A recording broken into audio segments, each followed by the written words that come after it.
Deskripsi novel.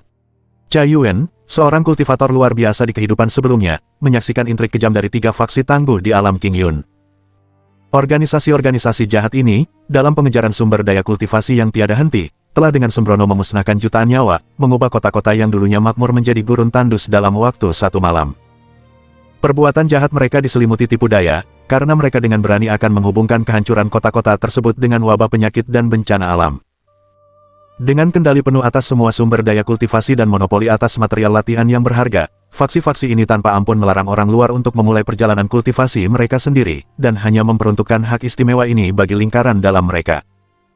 Sebagai tanggapan atas tirani mereka, Cha Yuan dengan berani menyatakan perang terhadap 3 serangkai yang menindas itu. Dia berdiri sendirian di medan perang, menghadapi rintangan yang tak teratasi, dan akhirnya membayar harga tertinggi untuk usaha gagahnya, gugur sia-sia. Namun, takdir memiliki rencana lain untuknya. Roh Cha Yuan terlahir kembali dalam wadah fana yang rapuh dari seorang anak laki-laki berusia 16 tahun.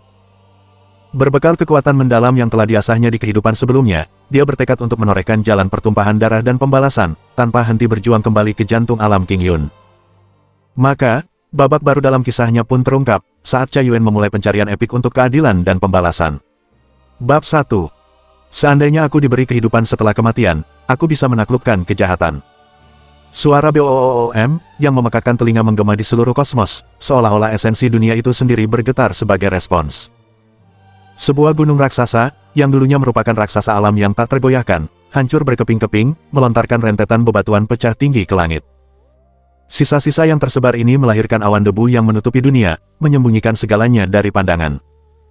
Namun, dari tengah pusaran kekacauan ini, sesosok muncul sendirian dengan teriakan yang menggelegar.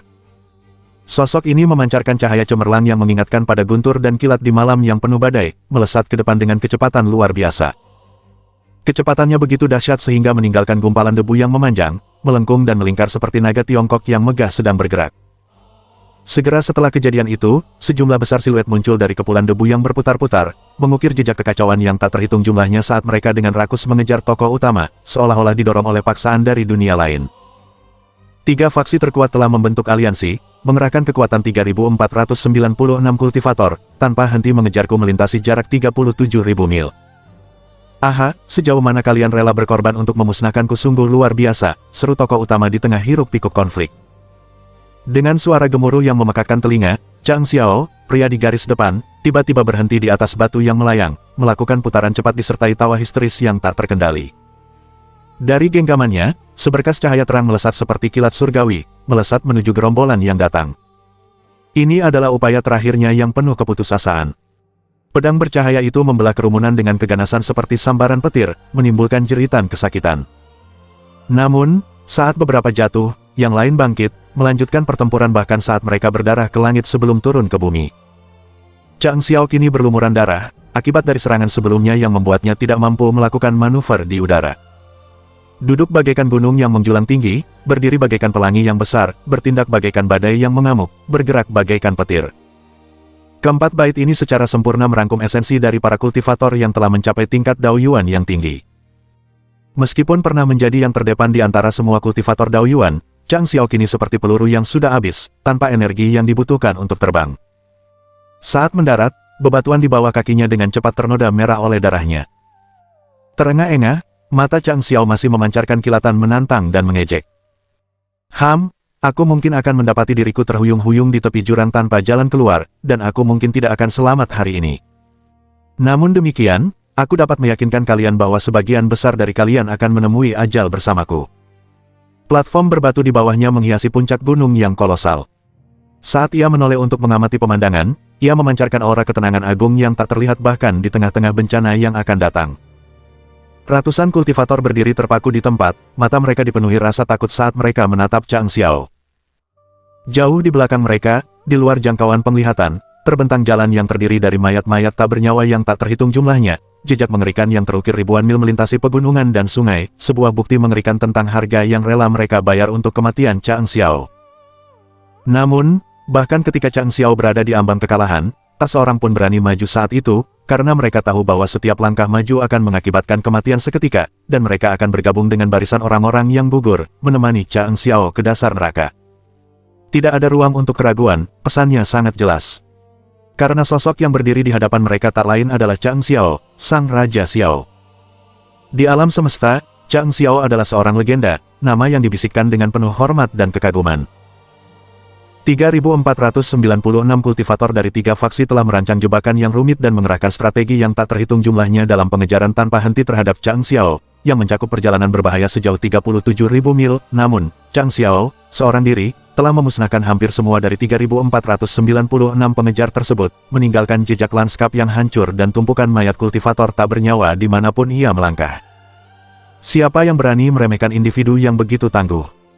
Bahkan saat ajal menjemput, tak seorang pun berani menantang kekuatan pedang Chang Xiao. Xiao Monarch, kami tidak akan bersatu dalam upaya bersama untuk memburu Anda jika bukan karena permusuhan Anda yang tak henti-hentinya terhadap kami, desas seorang tetua bijak di antara kerumunan. Kelelahannya sangat terasa. Saya benar-benar tidak mengerti mengapa Xiao Monarch yang terhormat tiba-tiba menyatakan perang terhadap kami dan berusaha menghancurkan kami. Tindakan Anda telah menimbulkan kerugian di kedua belah pihak, dan itu tidak ada gunanya. Mengapa Anda melakukan ini? Meskipun ketiga faksi akhirnya diberi kesempatan untuk mengalahkan musuh bersama mereka, Chang Xiao, harga yang harus mereka bayar sangat mengejutkan. Mereka kehilangan hampir 90% prajurit mereka dalam pertempuran dahsyat ini, dan kerugiannya begitu besar sehingga mereka membutuhkan 1000 tahun untuk pulih. Ketiga faksi menghadapi prospek suram kehilangan status utama mereka di wilayah Qingyun, karena faksi-faksi saingan naik, yang semakin diperparah oleh pengejaran tanpa henti dari istana dan kuil. Namun, mereka tetap bingung. Mereka tidak dapat memahami motif dari Xiao Monarch yang penuh teka-teki ini. Seolah-olah dia telah mencelakai dirinya sendiri, tanpa keuntungan yang jelas. Chang Xiao mencibir, suaranya dipenuhi kepahitan yang tegas. Apakah kau tidak mengerti? Sungguh, kau gagal memahaminya. Ah! Dengan gerakan tubuh yang terluka dan mengerikan, hampir seperti melorot, ia menatap lubang menganga di dadanya, tempat isi perutnya terlihat jelas. Kalian bertiga mungkin terlibat dalam urusan yang tidak menyenangkan, hal-hal yang telah kupilih untuk abaikan. Namun, ketika kalian secara paksa merebut semua sumber daya untuk kultivasi, memanipulasi sumber energi, dan memonopoli bahan latihan yang berharga, menghambat pertumbuhan orang lain di alam Qingyun, kalian telah melewati batas. Tirani kalian, penindasan kalian, dan penghancuran masa depan orang lain, inilah yang kubenci. Dan ketika aku membenci sesuatu, aku merasa berkewajiban untuk memperbaikinya. Tidak, Raja Muda. Anda keliru.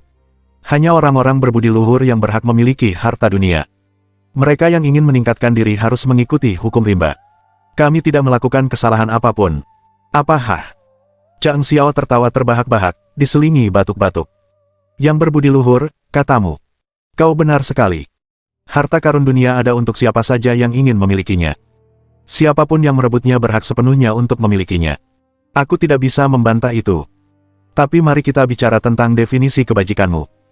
Kau membantai jutaan orang tak berdosa, semuanya dalam upayamu untuk mengendalikan gunung-gunung mistis itu. Kau menggunakan jiwa mereka sebagai persembahan untuk membangun urat kekuatanmu. Kau mengubah kota-kota yang makmur dan berkembang menjadi tanah tandus yang penuh dengan kematian dan kedinginan. Dan kemudian kau berani menutupi jejakmu dengan mengklaim tempat-tempat ini dilanda wabah dan kau harus mengambil tindakan seperti itu untuk menyelamatkan kerajaan. Berapa kali kau tanpa pikir panjang memusnahkan seluruh komunitas dan memutarbalikkan kebenaran selama bertahun-tahun ini. Berani-beraninya kau mengklaim kebajikan. Fasad kebajikan yang begitu munafik. Hahaha. Tawanya liar, tanpa malu-malu, dan dibumbui dengan ejekan.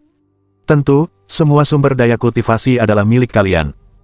Siapapun yang berani mengambil bahkan sebagian kecil pun tidak akan mendapat ampunan, dan seluruh keluarga mereka akan menemui ajalnya, tidak ada yang selamat. Kalian memulai dengan kekuatan yang berlebihan, dan aku hanya membalasnya. Seharusnya tidak sulit untuk dipahami, tambahnya dengan senyum sinis. Setelah ucapan Chang Xiao, trio yang memimpin kerumunan, para pemimpin dari 3 faksi, menunjukkan ekspresi tidak nyaman yang terlihat jelas. Jadi, pada intinya, perjuanganmu melawan kami adalah tentang keadilan, melindungi para kultivator dari ketidakadilan kami. Tetua bijak itu berbicara dengan sedikit sarkasme. Aha, betapa mulianya sosokmu, Raja Xiao. Namun, bahkan setelah kematianmu hari ini, siapa yang berani melawan kami?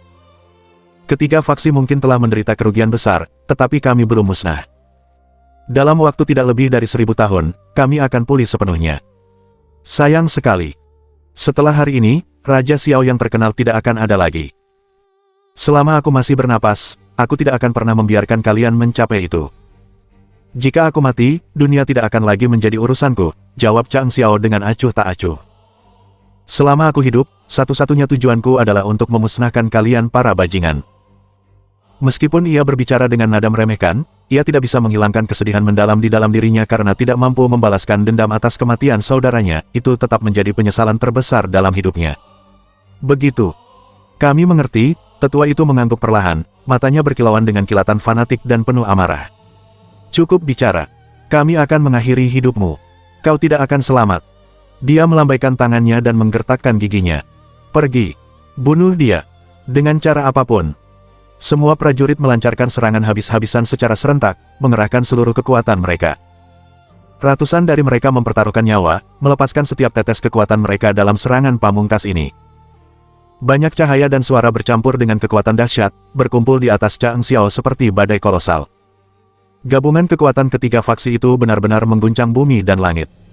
Debu mengepul ke udara, menutupi pemandangan di bawahnya. Pegunungan, tempat Chang Xiao sebelumnya berdiri, hancur menjadi puing-puing. Banyak sekali pecahan batu beterbangan di tengah kekacauan, menghancurkan segala sesuatu yang ada di jalannya. Meskipun tertawa, Chang Xiao benar-benar kelelahan setelah pertempuran selama sebulan ini. Setiap gerakan terasa seperti usaha yang sangat berat. Dia tidak berdaya melawan rentetan serangan dahsyat ini, namun dia menghadapi musuh-musuhnya dengan senyum acuh tak acuh. Beberapa saat sebelum benturan terjadi, dia mengucapkan kata-kata yang menggema di tengah kekacauan. Sayang sekali aku bertarung sendirian dan tidak bisa melenyapkan kalian semua. Jika diberi kesempatan kedua, aku berjanji akan memenggal kepala kalian semua. Bertarung sendirian dan membiarkan kalian para penjahat lolos dengan selamat adalah penyesalan seumur hidupku. Di saat-saat terakhir hidupnya, sang penyendiri yang tak terkalahkan yang dikenal sebagai Raja Xiao menyadari kelemahan terbesarnya, kesendiriannya. Meskipun telah mencapai peringkat master tertinggi di dunia ini, Chang Xiao mendapati dirinya sangat tidak berdaya ketika dihadapkan dengan kekuatan luar biasa dari tiga faksi terkuat. Boom! Sebuah ledakan memekakkan telinga mengguncang langit, mengubah gunung yang menjulang tinggi menjadi air terjun kerikil dan bebatuan yang diselimuti debu. Debu mengepul, dan bebatuan berjatuhan. Di saat-saat terakhirnya, Raja Xiao meninggalkan kata-kata perpisahan yang menyentuh hati. Aku tak menyesali jalan hidupku yang berat ini, hanya menyesal karena tak berdaya untuk membunuh orang jahat. Seandainya aku bisa terlahir kembali untuk menggunakan pedangku lagi, aku akan membantai semua kejahatan dan menertawakan langit. Di tengah kabut, sesepuh bijak itu menatap akibat kejadian tersebut dengan ekspresi muram dan bergumam, sekalipun kau menyadarinya, kau tetap tidak akan punya kesempatan, dan sekarang, kau tidak akan pernah mengungkap kebenaran. Dia mencibir, seandainya aku punya alam baka dengan pedang di tanganku, aku akan menyingkirkan semua kejahatan sehingga aku bisa tertawa terbahak-bahak di dunia. Sayang sekali, Raja Xiao, tidak ada yang namanya alam baka. Ayo pergi. Tetua itu melambaikan tangannya, menyuruh semua prajurit untuk berbalik dan pergi. Tanpa disadari oleh siapapun, seberkas cahaya ungu samar sempat berkedip di langit pada saat Chang Xiao meninggal dunia. Saat angin kencang menderu, menyapu debu dan hanya menampakkan bebatuan yang hancur di tanah, gunung itu pun lenyap. Namun, gema suara yang samar masih terdengar di udara. Seandainya aku punya kehidupan setelah kematian dengan pedang di tanganku, aku akan menyingkirkan semua kejahatan sehingga aku bisa tertawa terbahak-bahak di dunia. Tiba-tiba, Chang Xiao terbangun. Seluruh tubuhnya menggeliat kesakitan, tetapi di tengah rasa sakit itu, pikirannya terperosok ke dalam pusaran yang membingungkan. Apa yang terjadi? Bukankah aku sedang melawan tiga faksi? Bukankah aku sudah menemui ajalku? Tubuhku hancur lebur, semangatku padam, dan jiwaku pergi. Bagaimana mungkin aku bisa selamat dari serangan dahsyat itu? Perlahan ia membuka matanya, disambut oleh pemandangan sebuah ruangan mewah dan sensasi berbaring di tempat tidur yang empuk. Aku tidak mati. Dia telah bertahan dari serangan dahsyat yang sangat kuat, benar-benar tak berdaya dan tak mampu melawan. Seharusnya dia sudah hancur berkeping-keping. Bagaimana mungkin dia masih hidup? Chang Xiao menggaruk kepalanya sambil berpikir, oh, benar, tubuhku. Tunggu sebentar. Matanya membelalak kaget saat menatap lengannya yang terentang. Tangan pucat, jari-jari panjang dan ramping, lebih halus dan elegan daripada tangan seorang wanita muda. Astaga! Ini bukan tanganku, seru Chang Xiao, benar-benar tercengang, sambil memeriksa tangannya dengan tak percaya. Seketika itu juga, ia dengan cepat duduk dan meraih cermin di samping tempat tidur, lalu mengangkatnya ke wajahnya. Apa yang dilihatnya dalam pantulan cermin membuatnya terkejut. Cermin itu menampakkan seorang pemuda yang tidak dikenal, berusia sekitar 16 tahun, dengan kulit cerah dan alis yang tegas. Dia adalah seorang pemuda tampan dengan bibir merah muda yang bisa menyaingi bibir seorang gadis. Ia ragu-ragu dalam memilih kata-katanya, menyadari bahwa menggambarkan seorang pria sebagai tampan mungkin tidak sepenuhnya tepat. Sambil mengangguk, ia mengoreksi dirinya sendiri, sangat tampan. Itu lebih baik. Tapi apa yang sebenarnya terjadi? Kemudian, rasa sakit yang menyengat menjalar di kepalanya. Kenangan-kenangan menyerbu pikirannya seperti gelombang pasang yang tak terbendung, mengancam untuk kembali meng-overwhelming dirinya. Sambil memegangi kepalanya dan terengah-engah, Chang Xiao berjuang untuk tetap sadar saat banjir kenangan menghampirinya. Oh, sekarang aku mengerti. Bab 2. Dia dikenal karena keeksentrikannya, dan lingkaran pertemanannya pun sama anehnya. Keheranan Chang Xiao begitu mendalam hingga mulutnya ternganga. Meskipun biasanya ia tetap tenang, ia tak dapat membayangkan bahwa keajaiban yang tampaknya mustahil ini telah menjadi kenyataan baginya. Tubuh yang kini ia tempati awalnya milik jiwa lain, sebuah ironi takdir yang membuatnya bingung. Tempat tinggalnya saat ini adalah negeri Hanyang, yang dikenal di alam King Yun sebagai dunia fana. Anehnya, meskipun tubuh ini pernah dimiliki oleh orang asing, tubuh ini memiliki nama yang sama dengan namanya sendiri, Chang Xiao, sebuah kebetulan belaka. Penghuni sebelumnya dari tubuh ini tidak lain adalah putra jenderal utara kerajaan Chen, Ye Nantian. Setelah terbangun di kehidupan barunya, Chang Xiao mendapati dirinya berada di rumah jenderal. Malam sebelumnya ia habiskan di rumah bordil, berpesta pora dengan teman-teman yang tidak terhormat. Ia pulang dalam keadaan mabuk, hanya untuk kemudian menderita sakit perut yang luar biasa, yang menandai akhir dari kehidupannya sebelumnya. Pada momen penting itu, sebagian kecil jiwa Raja Xiao tetap bertahan dan, melalui takdir yang luar biasa, menyatu dengan tubuh yang sekarat. Kurasa aku mengerti situasiku saat ini. Tidak, aku masih belum sepenuhnya mengerti, gumam Chang Xiao sambil mengerutkan kening dan memijat pelipisnya. Aku merasa jiwaku perlahan menghilang, tidak mungkin aku bisa bertahan hidup. Bagaimana aku bisa bertahan hidup dan terlahir kembali dalam tubuh ini? Sungguh tak bisa dipercaya. Meskipun memiliki pengetahuan yang luas, Chang Xiao benar-benar bingung. Kejadian seperti itu dianggap mustahil, namun hal itu jelas-jelas terjadi dalam kasusnya. Yah, bagaimanapun juga, orang yang hidup pasti memiliki harapan, dan sekarang aku memilikinya. Berbekal pengalamanku yang luas, selama aku berlatih dengan tekun, aku akhirnya akan merebut kembali statusku sebagai Raja Xiao yang agung. Ketika hari itu tiba, aku akan membalas dendam kepada ketiga faksi dan tidak akan menunjukkan belas kasihan kepada mereka. Dengan gigi terkatup dan tatapan penuh tekad, ia memendam keinginan membara untuk membalas dendam kepada faksi-faksi yang tanpa henti mengejarnya, tanpa menyadari bahwa Xiao Monark yang konon telah dikalahkan masih bernapas. Dasar bajingan, suatu hari nanti kalian akan dikejutkan, sumpahnya. Saat ia mengumpulkan pikirannya, rasa sakit yang tiba-tiba dan menyiksa mencengkeram perutnya, membuat wajahnya meringis kesakitan. Rasa sakit itu terasa seolah-olah ususnya sedang dicabik-cabik tanpa ampun. Sial! Sekarang aku mengerti bagaimana anak ini menemui ajalnya, dia diracuni. Chang Xiao menyadari, mengenali penyebab penderitaannya. Pengalaman masa lalunya dengan racun telah membekalinya dengan pengetahuan untuk mengidentifikasi gejalanya. Namun, kesadarannya tidak dapat menghentikan serangan racun yang licik itu, dan dia lumpuh oleh rasa sakit yang menyengat, bahkan tidak mampu menyeka keringat yang terbentuk di dahinya. Putra bungsu seorang jenderal telah menemui ajalnya karena diracun, dan meskipun Chang Xiao mewarisi tubuh bocah itu, cengkeraman mematikan racun itu masih terasa. Untungnya, kekuatan racun itu cukup untuk membunuh bocah itu, tetapi tidak untuk Chang Xiao. Ini tak lebih dari racun buah Qingming. Pikir Chang Xiao, langsung mengenali racun itu. Namun, pandangannya tiba-tiba gelap saat menyadari racun itu telah aktif kembali.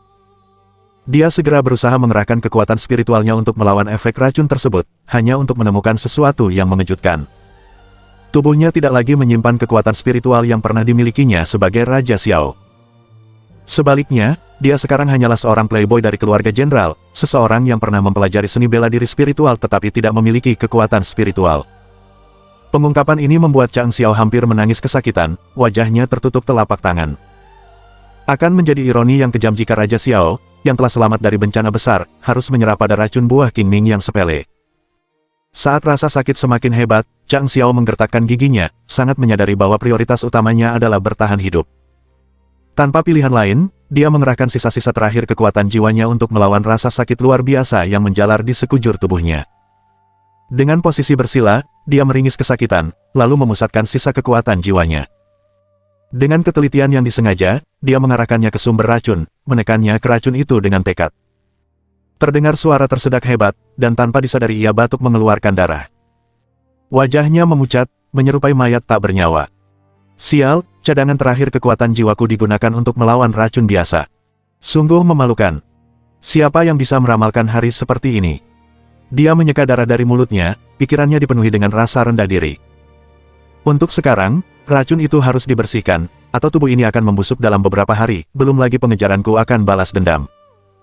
Namun, sekalipun aku berhasil selamat dari racun yang hambar ini, aku kehilangan kekuatan yang dibutuhkan untuk kultivasi. Semua pengetahuanku, teknik-teknikku yang telah disempurnakan, semuanya menjadi sia-sia. Dengan sedih, ia bergumam, saat ini, aku seperti orang kaya di rumah bordil. Aku punya harta, dan ada banyak peluang, namun aku merasa tak berdaya. Sungguh keadaan yang suram. Mungkin aku harus menyandang gelar Xiao Moron. Namun, terus meratapi kemalangannya tidak akan menghasilkan solusi. Pasrah dengan keadaannya, Chang Xiao memahami bahwa ia perlu menemukan jalan keluar. Pelayan. Cepat, kemari, teriaknya. Carikan beberapa ramuan untukku. Sambil menyerahkan resep tertulis kepada pelayan yang berisi daftar ramuan, Chang Xiao yakin akan kemampuannya untuk mengobati keracunan tanpa menggunakan kekuatan spiritual. Pendidikannya sebagai Raja Xiao memberinya solusi alternatif. Saat pelayan yang patuh itu melirik naskah tersebut, ia tampak bingung dan menggaruk kepalanya. Pak, saya khawatir saya belum pernah menjumpai ramuan-ramuan ini sebelumnya, akunya ragu-ragu. Meskipun saya memiliki pengetahuan luas tentang ramuan dan akrab dengan koleksi Ben Chao, nama-nama ini. Buah es, daun api, bunga phoenix, sama sekali tidak saya kenal. Bolehkah saya bertanya dari mana Anda memperoleh informasi ini? Chang Xiao menepuk dahinya karena menyadari sesuatu. Ia sempat lupa bahwa ramuan unik ini hanya ada di alam King Yun, dan tidak ada di dunia fana. Ah, itu hanya lelucon, desahnya dengan kesal. Kau boleh pergi. Bingung dengan permintaan aneh tuan mudanya, pelayan itu pergi, kepalanya masih dipenuhi kebingungan. Rempah-rempah, memang, gumamnya pada diri sendiri. Dia pikir dia bisa terlihat terpelajar dengan mencatat beberapa nama aneh. Sungguh, tidak ada kata-kata yang tepat untuk menggambarkannya. Chang Xiao dengan cepat menuju ruang kerja jenderal, menelusuri rak buku untuk mencari teks-teks medis yang mungkin berisi penawar racun tersebut. Aku sudah menduganya, gumamnya dengan putus asa. Racun buah Qingming, meskipun tidak terlalu berbahaya bagi seseorang dengan perawakannya, hanya ada di alam King Yun. Di dunia fana, tidak ada obatnya yang bisa ditemukan. Sepertinya orang yang meracuniku telah melakukan segala cara, gumam Chang Xiao. Namun demikian, jika ini terus berlanjut, aku berada dalam bahaya besar. Tidak ada obatnya di sini, dan aku terperangkap, tidak dapat kembali ke alam King Yun. Haruskah aku hanya menunggu kematianku? Ah, tapi jika racun itu hanya ada di alam King Yun, bagaimana bisa sampai di sini? Mungkin si peracun menjalin hubungan dengan individu-individu dari sana. Matanya berbinar dengan tekad yang mengerikan. Tuanku. Tuan Lan datang berkunjung, seorang penjaga mengumumkan dari luar pintu. Chang Xiao mendapat pencerahan bahwa rumah jenderal adalah tempat yang sangat aneh.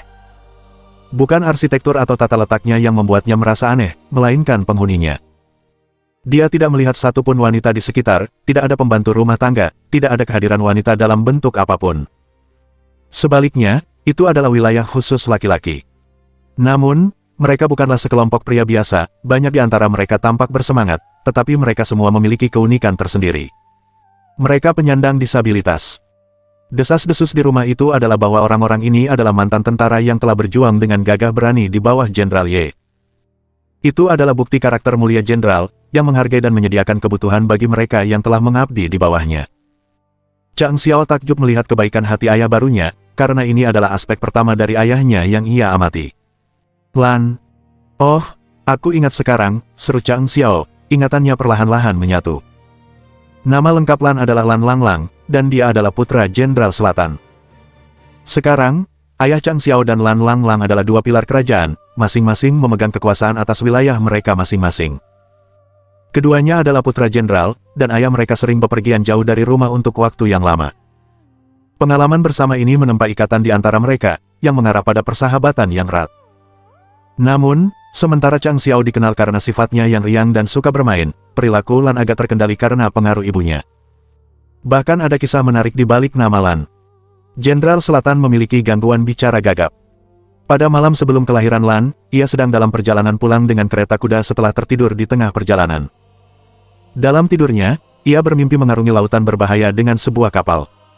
Keesokan harinya, setelah mendengar kabar kelahiran putranya, ia mencoba menceritakan mimpinya tetapi tergagap-gagap mengucapkan, Lang. Pelayan itu mendengar percakapan tersebut dan segera menyatakan, Jenderal telah mengambil keputusan. Tuan muda saya akan diberi nama Lan Lang. Dan begitulah, Lan Lang memperoleh nama uniknya dan terkenal karenanya. Perbedaan antara Lang dan Lang sangat luas, seluas langit dan bumi, selatan dan utara. Xiao, ku dengar kau mabuk berat semalam, suara Lan yang riang terdengar di telinga Chang Xiao sebelum ia memasuki ruangan. Hanya orang bijak sepertiku yang berhasil pulang lebih awal. Untunglah aku melakukannya, kalau tidak aku mungkin akan tersesat oleh kalian para playboy. Kesal dengan julukan itu, Chang Xiao membalas, Lan Lang, dasar bajingan. Berhenti memanggilku Xiao, atau aku akan menghajarmu. Lan dengan santai mengangkat bahunya, menyeringai nakal saat memasuki ruangan.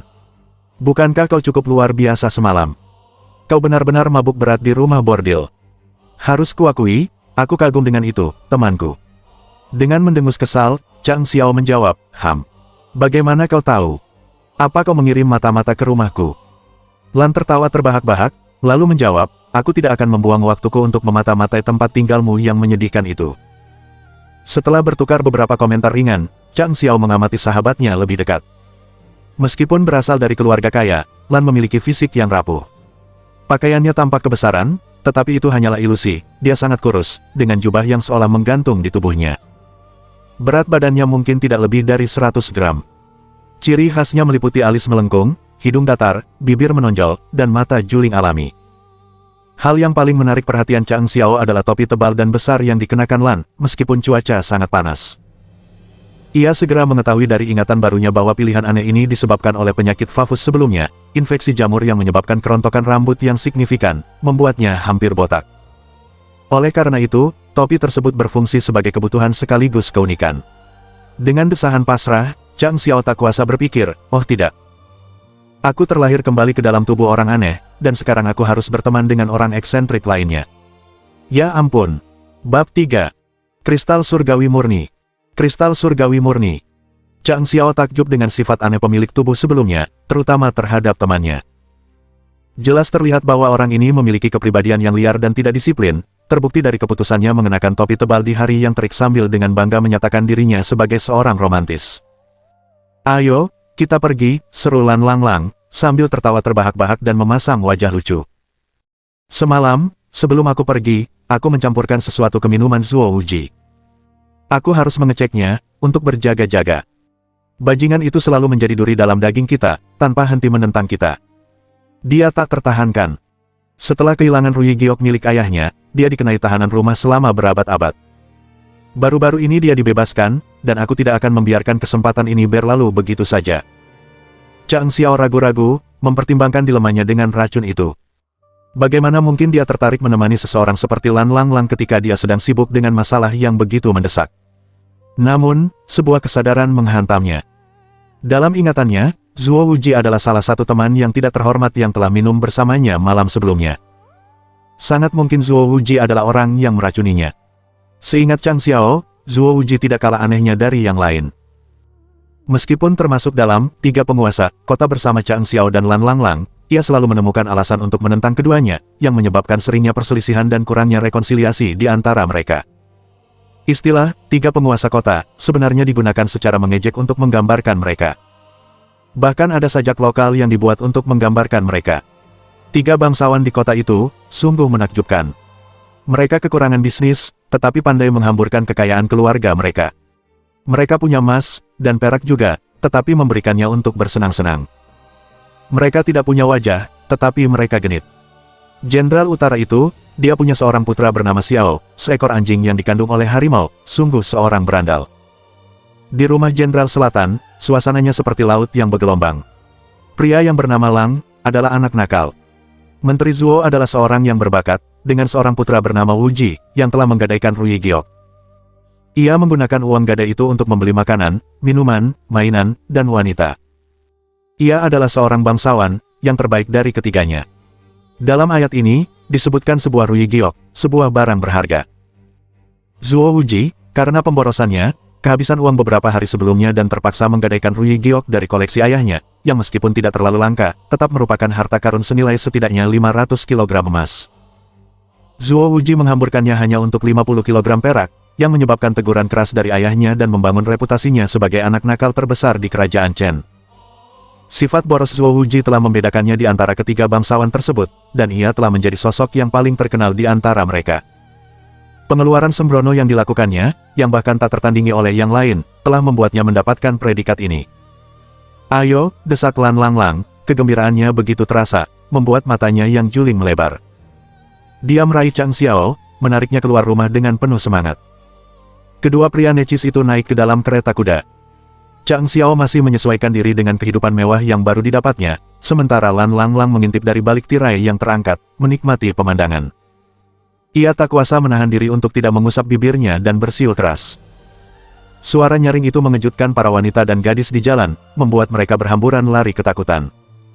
Selama perjalanan dengan kereta kuda, Chang Xiao tiba-tiba merasakan sesuatu yang tidak biasa.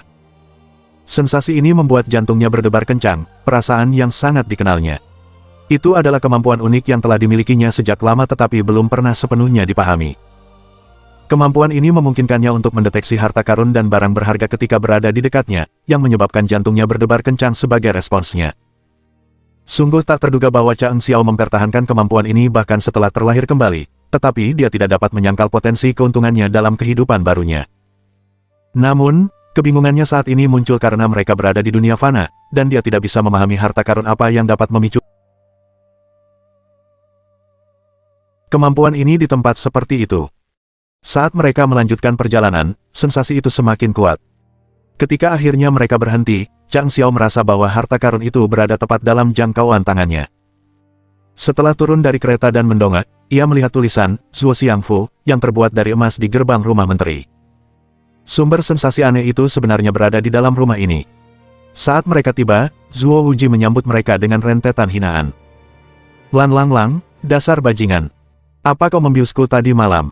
Sialan kau. Kau hampir membunuhku." Jelas sekali, rasa dendam yang dipendam individu ini terhadap Chang Xiao dan Lan Langlang telah terukir dalam dirinya, sebuah tanda tak terhapuskan yang mustahil untuk dihilangkan. Candaan main-main mereka selalu menjadi hal yang konstan di antara mereka, tanpa ada pihak yang mau mengakui kekalahan. Meskipun dia sendiri kadang-kadang memasang jebakan untuk Chang Xiao dan Lan Langlang, itu semua hanya untuk bersenang-senang. Dia hampir tidak percaya bahwa mereka benar-benar telah membiusnya.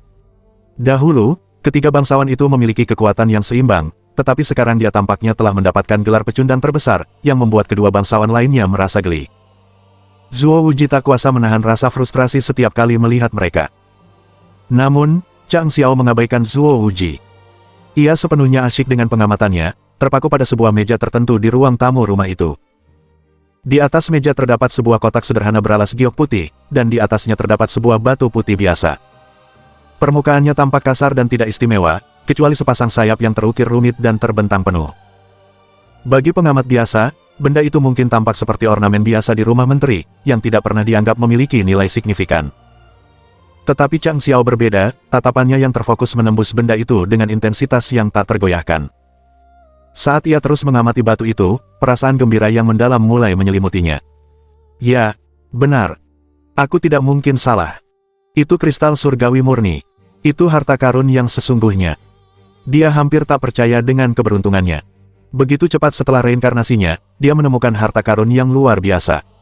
Kristal surgawi murni bukanlah sekadar legenda, ia adalah keberadaan yang berakar dalam catatan sejarah. Butuh waktu 10.000 tahun untuk terbentuk dan 1.000 tahun tambahan untuk tumbuh hanya 1 inci. Harta karun seperti itu melampaui impian terliar mereka yang berada di alam King Yun, apalagi penghuni dunia fana. Bab 4. Izinkan saya meminjamkan Anda sejumlah uang. Izinkan saya meminjamkan Anda sejumlah uang.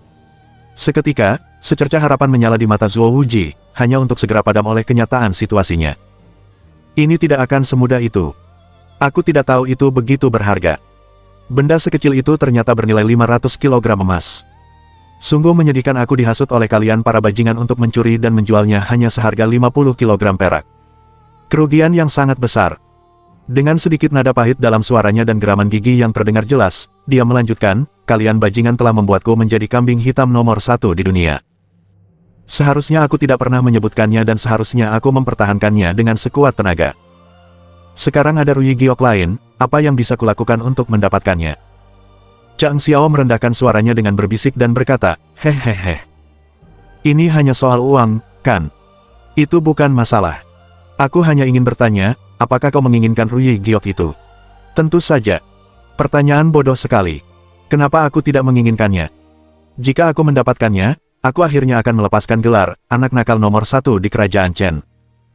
Hanya Tuhan yang tahu betapa putus asa aku ingin melakukan itu, jawab Zuo Wuji, mengangguk dengan ekspresi tegas tetapi masih menggertakkan giginya. Tapi aku kehabisan uang ketika kejadian konyol itu terjadi. Uang sakuku telah dipotong dari 15 kg perak per bulan menjadi hanya 1/4 kg. Apa yang bisa kulakukan dengan 1/4 kg perak? Chang Xiao tak kuasa menahan diri untuk berpikir, kau ingin menyingkirkan gelar anak nakal nomor 1. Sebenarnya cukup mudah, hanya saja. Kau akan menjadi anak nakal nomor 1 yang belum pernah terjadi sebelumnya di alam semesta. Dia tertawa terbahak-bahak, memukul dadanya dengan pura-pura serius, dan berkata, jika kau benar-benar menginginkannya, aku bisa meminjamkanmu uang. Benarkah? Keterkejutan Zuo Wuji terlihat jelas, dan Lan Lang Lang pun ikut merasakan hal yang sama. Apakah dunia telah terbalik? Sejak kapan Chang Xiao menjadi begitu murah hati? Tentu saja. Chang Xiao menegaskan, sikapnya tetap teguh. Kecurigaan Zuo Wuji semakin meningkat, mendorongnya untuk berpikir, bajingan ini, dia tidak mungkin merencanakan usaha bisnis denganku, kan? Mungkinkah dia benar-benar menyukaiku? Chang Xiao meledak dalam kemarahan, berpura-pura bahwa kemurahan hatinya tidak dihargai. Dasar bajingan, Zuo Wuji. Apa yang baru saja kau tuduhkan? Aku membantumu karena aku menganggapmu sebagai saudaraku, dan ini melibatkan pengambilan risiko yang cukup besar. Siapa yang tahu kapan bajingan sepertimu akan mengembalikan uangku? Dan kau berani meragukanku? Baiklah, aku permisi. Lupakan saja. Aku bisa menabung uangnya untuk para wanita, kan? Lan Lang Lang, ayo pergi. Dengan amarah yang meluap, Chang Xiao berdiri, siap untuk pergi. Kita tidak lagi punya teman seperti bajingan ini yang tidak menghargai kebaikan kita. Lan Lang Lang, yang selalu mahir membuat keributan, memanfaatkan kesempatan itu dan bangkit dengan penuh gaya, berteriak riang, tentu saja. Kita tidak akan pernah berbicara lagi dengan bajingan ini jika dia tidak mau menjadi teman kita. Tidak. Kumohon jangan. Kakak Ye, Kakak Lan, tetap di sini. Oh, kumohon, saudara-saudaraku tersayang. Zuo Wuji bergegas maju secepat kakinya mampu membawanya, mencengkeram pinggang Chang Xiao dengan semangat yang hampir putus asa. Nada suaranya berubah menjadi memohon saat dia meminta, oh, aku hanya salah bicara, hanya satu kesalahan kecil. Kumohon, kita bersaudara, bukan? Kita bersaudara seumur hidup. Kau tidak akan benar-benar marah padaku, kan? Ayo, tetap di sini. Pelayan, bawakan kami teh. Teh terbaik yang tersedia. Teh kekaisaran yang diberikan kepada kakekku oleh raja sendiri. Cepat. Lalu ia mempersilakan Chang Xiao ke tempat duduk kehormatan, membungkuk dengan senyum patuh. Hei hei. Kakak Ye, haha, Tuan Ye, saudaraku. Maukah kau benar-benar mempertimbangkan untuk meminjamkan uang kepadaku? Chang Xiao, dengan satu pergelangan kaki bertumpu santai di lutut yang berlawanan, berkomentar, aku sedang mempertimbangkannya. Oh, kau tidak bisa berubah pikiran, bro. Zuo Wuji hampir berlutut memohon. Dia tidak akan melepaskan kesempatan yang telah diraih dengan susah payah ini untuk memperbaiki kesalahannya. Hanya Tuhan yang tahu betapa kerasnya kehidupan yang telah dia alami dalam beberapa bulan terakhir, tidak mampu melarikan diri karena para penyiksanya tidak lain adalah keluarganya sendiri. Baiklah, jawab Chang Xiao dengan santai meniup daun teh yang mengapung di atas tehnya sambil memasang wajah datar. Karena aku sudah menyebutkannya begitu cepat, kenapa kau tidak menuliskan kwitansi dan memberikan sesuatu sebagai jaminan? Dengan itu, aku akan meminjamkanmu 750 kg emas. Agar jelas, kau harus mengembalikan uang itu suatu hari nanti. Jangan pernah berpikir untuk bernegosiasi. Tentu saja, jawab Zuo Wuji dengan ekspresi puas. Namun, kegembiraannya hanya berlangsung singkat karena ia segera menyadari sebuah masalah. Ia bertanya dengan wajah sedih, tapi apa yang bisa saya tawarkan sebagai jaminan? Apakah kau mengerti bahasa manusia? Apapun akan cukup, berikan saja sesuatu. Lagi pula kita bersaudara. Aku tidak mengharapkan sesuatu yang berlebihan darimu, jawab Chang Xiao. Zuo Wuji tiba-tiba merasa lega. Itu memang ide bagus. Coba kupikirkan. Apa yang harus ku dapatkan kali ini? Dia memutar matanya, menunjukkan kesediaannya untuk kembali berperan sebagai pencuri keluarga. Astaga! Chang Xiao menghela napas, terdengar kecewa. Bisakah kau cepat-cepat memilih sesuatu dari koleksi di rumah ini? Tidak harus barang berharga. Apa saja boleh. Setelah menerima instruksi yang jelas ini, Zuo Wuji akhirnya memahami situasinya. Baiklah, apakah boleh jika aku menggunakan ini sebagai jaminan? Lupakan soal jaminan. Itu maksudku. Ayolah, kita bersaudara. Chang Xiao menunjukkan kemurahan hati dan pengertian. Zuo Wuji sangat gembira, tak mampu menahan kegembiraannya. Ia akhirnya bisa melepaskan beban di hatinya. Ia tertawa terbahak-bahak dan berkata, baiklah kalau begitu. Meskipun setiap barang dalam koleksi ini dikumpulkan oleh kakekku, dan ia sangat menyayangi semuanya, tidak masalah jika satu atau dua barang hilang. Kakak, katakan padaku mana yang kau suka, dan aku akan memberikannya langsung padamu. Kami tidak akan mengambilnya kembali. Aku pasti akan mengembalikan uangnya, dan kau bisa menyimpan apapun yang kau pilih. Kemurahan hati Zuo Wuji tidak mengenal batas. Chang Xiao mengangkat alisnya dan menjawab, apa maksudmu? Kau anggap aku ini apa? Aku hanya mencoba membantumu. Apa kau pikir aku tertarik dengan koleksimu? Kau bisa memberiku hadiah setelah kau mengembalikan uangnya untuk menunjukkan rasa terima kasihmu. Hadiahnya mungkin kecil, tetapi itu menunjukkan niat baik. Namun, jika aku menerimanya sekarang, itu mungkin dianggap sebagai upayamu untuk menyuapku. Menyuap, pikir Zuo Wuji, bibirnya berkedut. Kenapa dia terdengar seperti pejabat terhormat? Aku sudah muak dengan penundaanmu. Yang ini. Aku suka sensasi terbangnya, Chang Xiao dengan santai menunjuk ke kristal surgawi murni. Itu. Bukankah itu terlalu rendah hati? Zuo Wuji tiba-tiba terharu dan berpikir, sepertinya Chang Xiao benar-benar ingin membantuku. Ada begitu banyak harta di rumah ini, dan dia memilih salah satu yang paling tidak berharga. Sungguh orang yang baik. Mengapa aku tidak menyadari ini sebelumnya? Baiklah, baiklah. Kau mengerti maksudku. Itu sudah cukup, jawab Chang Xiao dengan tenang. Kita ini apa? Saudara seharusnya saling membantu. Ngomong-ngomong, rahasiakan saja. Jika orang lain tahu bahwa aku telah meminjamkanmu sejumlah besar uang, mereka semua mungkin akan datang kepadaku meminta pinjaman. Akan jadi merepotkan jika aku harus memutuskan apakah akan meminjamkan uang kepada mereka masing-masing atau tidak. Kau bisa mengandalkanku. Aku akan merahasiakannya. Zuo Wuji berjanji dengan sungguh-sungguh. Aku bukan tipe orang seperti itu, kan? Kenapa kau tidak mengambilnya sekarang saja? Zuo Wuji merasa cemas, takut Chang Xiao berubah pikiran, jadi dia mencoba membujuknya. Dasar bodoh. Chang Xiao menegurnya dengan suara pelan. Tidak bisakah kau berpikir sendiri? Jika aku melakukannya tepat di depan semua orang di rumahmu ini, bagaimana kita bisa merahasiakannya? Baik, baik, Zuo Wuji setuju, lalu berbisik kepada Chang Xiao, bagaimana kalau aku membawanya keluar untukmu saat hari sudah gelap? Ide yang bagus. Chang Xiao menjawab dengan pujian. Saat itu, aku akan menunggumu di pojok gang di sebelah selatan sini dengan uangnya. Zuo Wuji tersenyum mendengar ini. Seharusnya aku yang berterima kasih padamu, Kak. Selama ini menyelamatkan reputasiku di keluarga, aku akan segera mendapatkan uang itu melalui bisnisku dan membayarmu kembali. Yakinlah, aku orang yang menepati janji. Baiklah, temanku. Apakah aku akan mempercayakan uangku padamu jika aku tidak percaya padamu? Chang Xiao dan Zuo Wuji berdiri berdampingan, menunjukkan keakraban layaknya saudara dekat. Sementara itu, Lan Lang Lang, yang tercengang oleh perkembangan mendadak ini, berdiri di sana dengan mulut ternganga. Setelah semua detail diselesaikan, Zuo Wuji mengantar Chang Xiao dan Lan Lang Lang dengan rasa terima kasih yang tak terhingga, sementara mereka pergi dengan perasaan puas.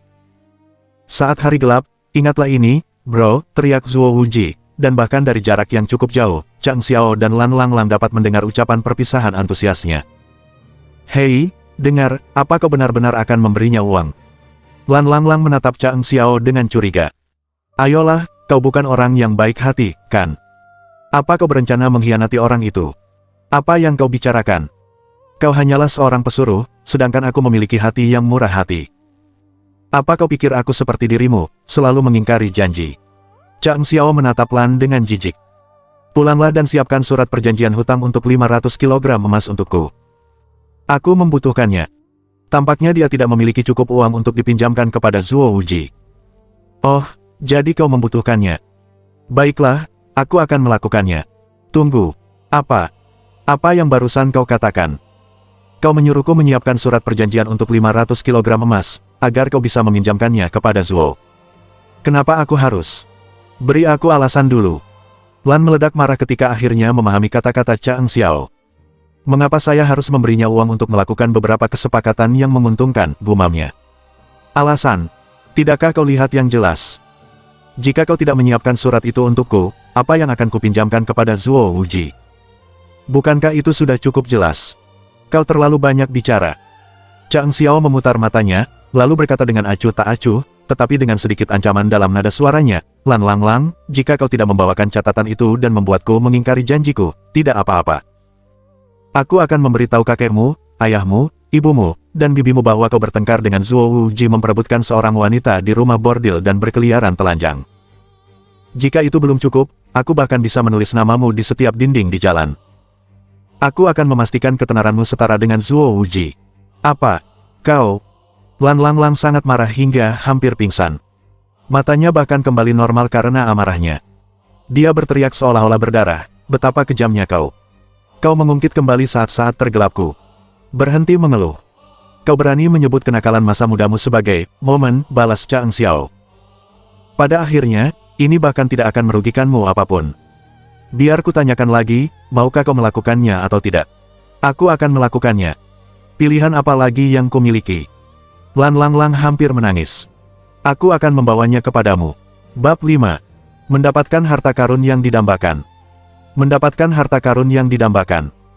Chang Xiao menerima surat perjanjian dari Lan Lang Lang dan bergegas ke lokasi yang telah disepakati, sebuah sudut gang dekat Zuo Xiangfu. Saat ia menuju ke sana, matahari telah terbenam di bawah cakrawala, menyelimuti sekitarnya dalam kegelapan. Saat ia hanya berjarak sedikit dari Zuo Xiangfu, senyum puas menghiasi wajah Chang Xiao. Ia berbelok ke kiri untuk memasuki gang secara diam-diam. Namun, begitu sampai di sudut, perasaan tidak enak menyelimutinya. Chang Xiao tiba-tiba berhenti. Perasaan bahaya yang mengancam menyelimutinya, sebuah sensasi yang biasa melalui berbagai pengalaman hidup dan mati serta penyergapan yang tak terhitung jumlahnya. Dia mempercayai instingnya sepenuhnya, karena tahu bahwa insting itu tidak akan memperingatkannya kecuali bahayanya sangat besar. Chang Xiao merasakan sekelompok besar kultivator mendekat, berkumpul di dekat lokasinya. Apakah mereka datang untukku? Dia mengerutkan alisnya dan menggelengkan kepalanya. Tidak mungkin. Aku tidak cukup penting bagi mereka untuk mengerahkan kekuatan seperti ini. Mereka tidak mungkin sangat menghargaiku. Bersamaan dengan itu, langkah kaki tergesa-gesa dan gumaman bergema dari ujung gang yang berlawanan. Itu adalah suara Zuo Wuji. Jelas sekali, dia telah tiba lebih dulu dan dengan cemas menunggu kedatangan Chang Xiao. Melihat Zuo Wuji di sini membuat Chang Xiao mengesampingkannya sebagai tersangka. Ini menunjukkan bahwa penyergapan itu direncanakan oleh pihak yang tidak dikenal. Oh, kau. Zuo Wuji tak bisa menahan kegembiraannya saat melihat Chang Xiao. Ia hampir melompat-lompat kegirangan. Hush! Chang Xiao cepat-cepat menutup mulut Zuo Wuji. Apakah kau membawa barang itu? Zuo Wuji mengangguk, mulutnya terbungkam oleh tangan Chang Xiao, dan mengeluarkan sebuah bungkusan dari belakangnya. Bahkan tanpa melihatnya, Chang Xiao tahu bahwa itu adalah kristal. Dia bisa merasakan kehadirannya. Tampaknya Zuo Wuji telah menjadi mahir dalam pencurian, mengingat betapa mudahnya dia mencuri kristal itu. Ini surat perjanjian hutang untuk 750 kg emas. Pastikan kamu membayarku, kata Chang Xiao sambil menukarkan surat perjanjian hutang itu dengan paket tersebut. Rasa puas menyelimutinya. Terima kasih banyak. Zuo Wuji hampir menangis. Kakak sejati. Mulai sekarang, kau adalah kakak terbaikku. Aku. Kegembiraannya membuat dia gagap. Pikiran Zuo Wuji berkecamuk saat ia mempertimbangkan untuk mengembalikan Rui itu kepada ayahnya, menyelamatkan reputasinya, dan tidak lagi menjadi sasaran amarah ayah dan kakeknya. Itu adalah momen emosional baginya. Oh, syukurlah. Gelar sebagai kambing hitam nomor 1 di kerajaan ini akan segera dicabut dariku. Kalian tidak tahu betapa stresnya aku beberapa hari terakhir ini, gumamnya. Baiklah, cukup. Cepat pergi sekarang. Simpan rasa terima kasihmu untuk lain waktu. Chang Xiao sangat ingin meninggalkan gang itu sekarang setelah ia mendapatkan kristal tersebut. Nalurinya seolah berteriak menyuruhnya untuk segera pergi. Untungnya, Zuo Wuji juga sama bersemangatnya untuk pergi. Bro, aku akan bebas lagi setelah lelang lusa. Kita harus minum bersama nanti, kata Zuo Wuji sambil bergegas pergi. Chang Xiao takjub. Pria ini berlari lebih cepat dariku, gumamnya. Kini, setelah kristal yang didambakannya selama ini berada dalam genggamannya, Chang Xiao merasakan kepuasan yang luar biasa. Ia berbalik meninggalkan gang yang remang-remang itu, jari-jarinya dengan lembut membelai bungkusan yang berisi kristal berharga tersebut. Namun, tepat saat ia hendak pergi, gelombang pusing yang tak terduga tiba-tiba melandanya. Rasa pusing itu seperti sambaran petir, membuatnya terhuyung dan memegang dahinya karena kesakitan. Sisa-sisa racun yang selama ini terpendam di dalam tubuhnya entah bagaimana berhasil lepas kendali dan melancarkan serangan yang cepat dan ganas. Aku sudah mengendalikannya sepenuhnya. Bagaimana bisa muncul kembali secepat ini? Chang Xiao bertanya-tanya, pikirannya dipenuhi rasa pusing yang semakin hebat. Saat rasa pusing semakin hebat, rasa itu disertai dengan semangat yang aneh, seolah-olah racun itu sendiri telah memiliki kehidupan sendiri. Meskipun Chang Xiao merasakan pusingnya semakin hebat, ia tetap tidak menyadari keinginan jahat yang tersembunyi di dalam racun itu. Namun demikian, ia tidak memiliki ilusi tentang potensi ancaman yang ditimbulkannya. Dengan tekad bulat, ia mengertakkan giginya dan menghunus pisaunya. Tidak ada pilihan lain, ia harus memotong sepotong kristal itu dan menggunakannya sebagai pertahanan terhadap racun yang kini mengancam nyawanya kapan saja. Pada titik ini, menyelamatkan nyawanya sendiri lebih penting daripada kekhawatiran tentang membuang sebagian kristal berharga itu. Suara berderak memenuhi udara saat dia dengan hati-hati mengiris sebagian permukaan kristal. Yang mengejutkannya, dia segera menemukan bahwa bagian dalam kristal itu sangat keras. Dengan kekuatannya saat ini, dia hanya mampu mengikis sedikit bubuk. Ini bahkan lebih keras daripada berlian, gumam Chang Xiao pada dirinya sendiri sambil menelan bubuk itu. Sebelum momen ini, Chang Xiao hanya memiliki pengetahuan tidak langsung tentang kristal tersebut, belum pernah melihat atau menelan sepotong pun darinya. Baru sekarang dia sepenuhnya memahami betapa tangguhnya kristal itu. Setelah menelan bubuk itu, aroma harum yang menyenangkan terpancar dari kristal di tangannya, memenuhi udara. Dia menarik napas dalam-dalam, merasakan kesegaran dan relaksasi seketika. Namun, rasa pusing yang berbeda segera menyerang indranya. Dia melihat kata-kata emas berkelebat di depan matanya, dan dalam sekejap mata, dia merasakan bungkusan itu menjadi ringan. Kristal itu telah lenyap. Namun, secara misterius, paket itu tetap berada dalam genggamannya. Bagaimana mungkin kristal di dalamnya menghilang begitu saja? Mustahil seseorang mencurinya tepat di depan matanya. Atau apakah kristal itu tidak menghilang melainkan menyatu dengan tubuhnya? Chang Xiao bergulat dengan pertanyaan yang membingungkan ini. Kristal itu berukuran cukup besar, jadi bagaimana mungkin kristal itu bisa masuk ke dalam tubuhnya, dan dari mana? Kebingungannya semakin dalam, dan tiba-tiba, gelombang energi meledak dari dalam pusat energinya. Semuanya terjadi dalam sekejap. Dahi Chang Xiao berkeringat saat aliran energi spiritual yang besar mengalir melalui tubuhnya.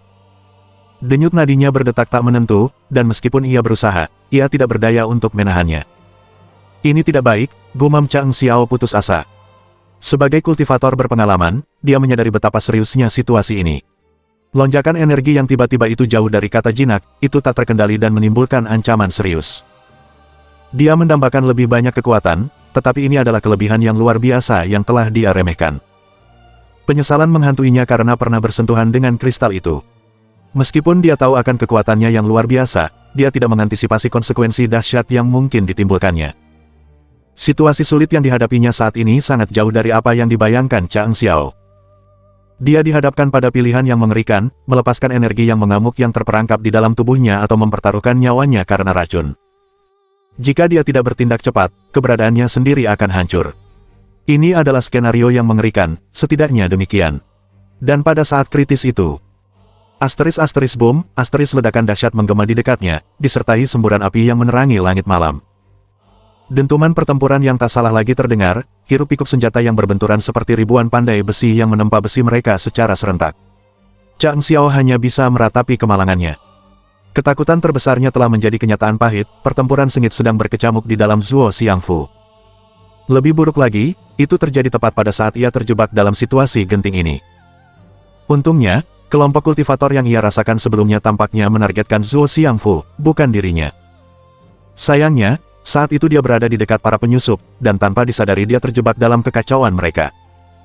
Dengan pilihan yang terbatas, Chang Xiao memilih untuk melindungi dirinya dengan menutupi kepalanya dengan bungkusan di tangannya, membentuk tudung darurat. Kemudian, ia mencoba menjauhkan diri dari konflik yang bergejolak tersebut. Suara pertempuran semakin keras, menandakan bahwa para pembela di dalam Zuo Xiangfu sedang berkumpul dan mendapatkan keunggulan. Tiba-tiba, suara aneh seperti trompet menusuk telinga. Chang Xiao mengerutkan kening. Suara panjang diikuti 3 suara pendek, isyarat untuk mundur, gumamnya. Di tengah kekacauan yang terjadi di sekitarnya, Chang Xiao nyaris tidak berhasil mencapai ujung gang. Bukan karena kurangnya keinginan untuk bergerak lebih cepat, melainkan karena keterbatasan fisiknya. Dalam sekejap, seberkas cahaya pedang melesat di udara tepat di depannya. Ternyata salah satu penyerang telah keluar dan sampai ke lokasinya. Dengan semangat yang tanpa ampun, penyerang tersebut tanpa pandang bulu menargetkan siapapun yang menghalangi jalannya. Chang Xiao tak kuasa menahan rasa pasrah yang pahit. Orang-orang yang mengenakan pakaian hitam ini, dengan wajah tertutup, jelas mereka bukan bagian dari Zuo Xiangfu.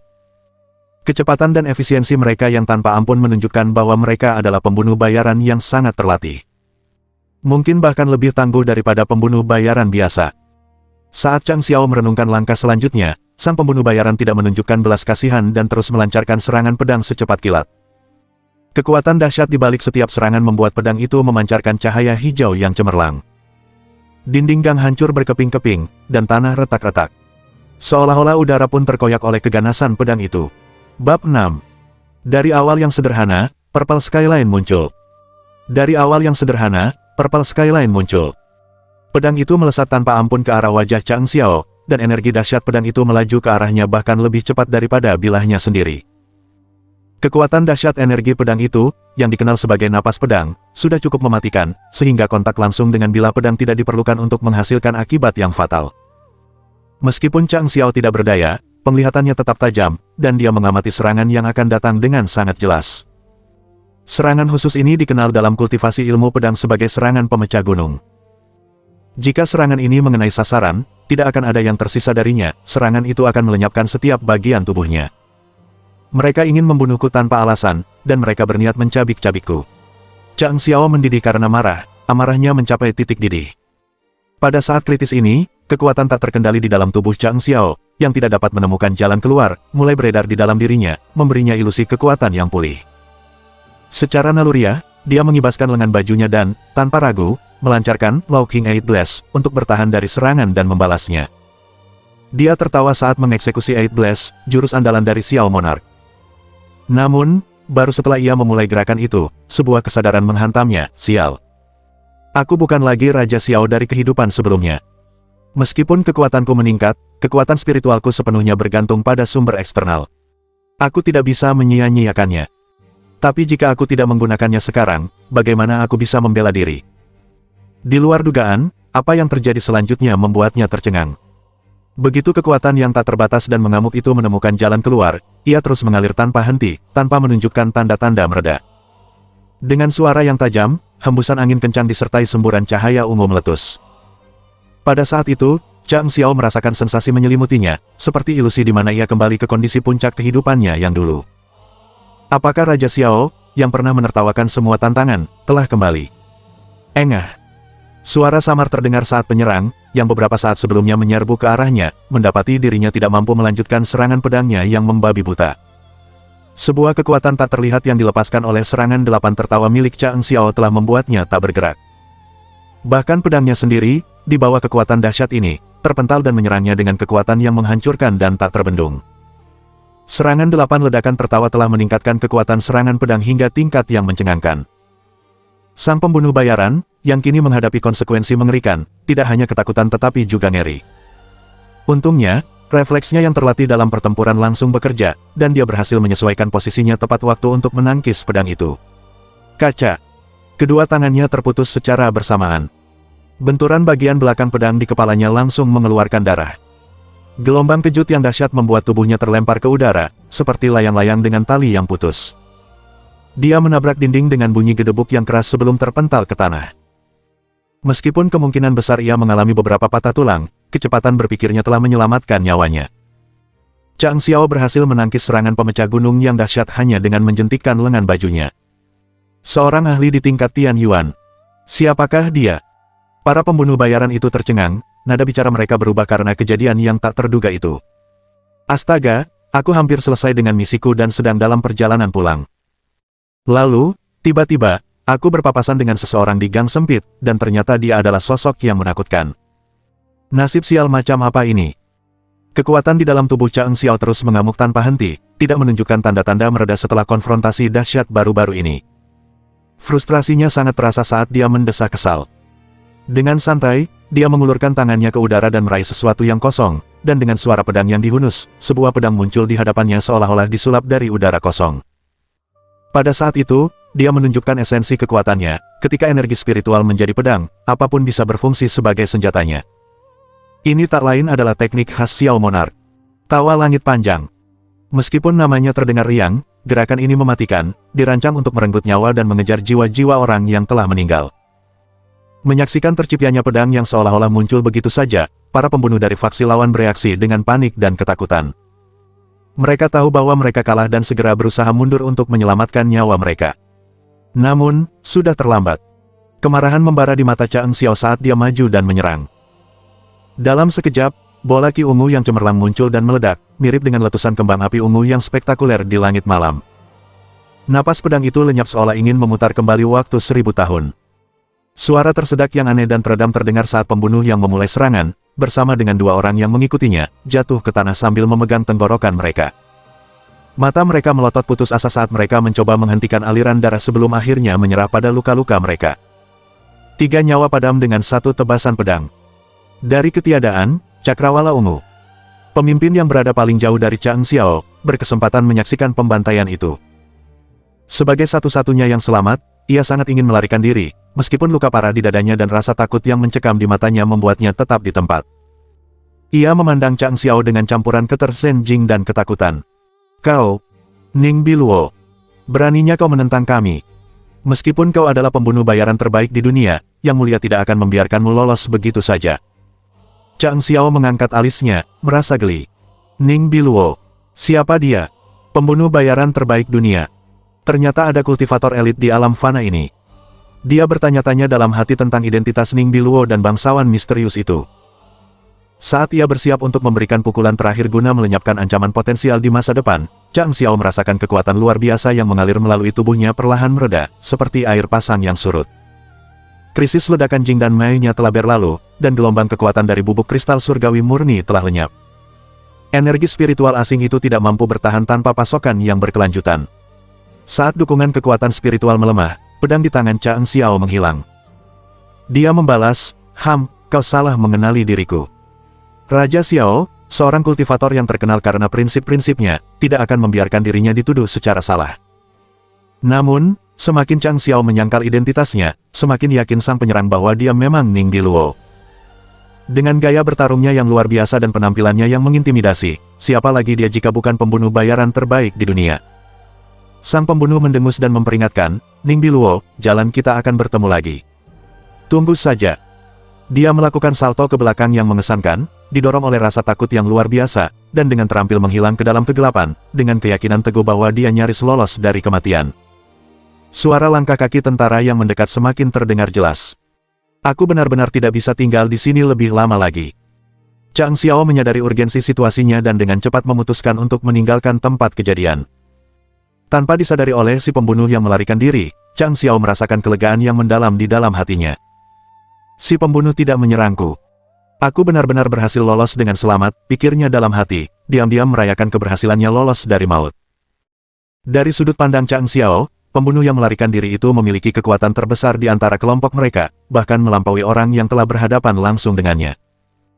Terlibat dalam pertempuran dengan lawan seperti itu akan menjadi hal yang mustahil mengingat kekuatan terbatas yang tersisa di dalam dirinya. Meskipun sisa-sisa kekuatannya tidak cukup untuk bertempur, itu cukup untuk memicu pelariannya yang putus asa menuju tempat aman. Chang Xiao bergerak seperti bayangan, dengan cepat menghilang dari gang. Manuver ini adalah keahlian yang membuatnya terkenal di kehidupan sebelumnya sebagai Raja Xiao. Sang tawa di cakrawala. Dengan sekali lompatan, Chang Xiao menempuh jarak lebih dari 100 meter sebelum mendarat dengan keras di tanah, menghabiskan sepenuhnya sisa kekuatan yang tanpa disadari telah ia peroleh.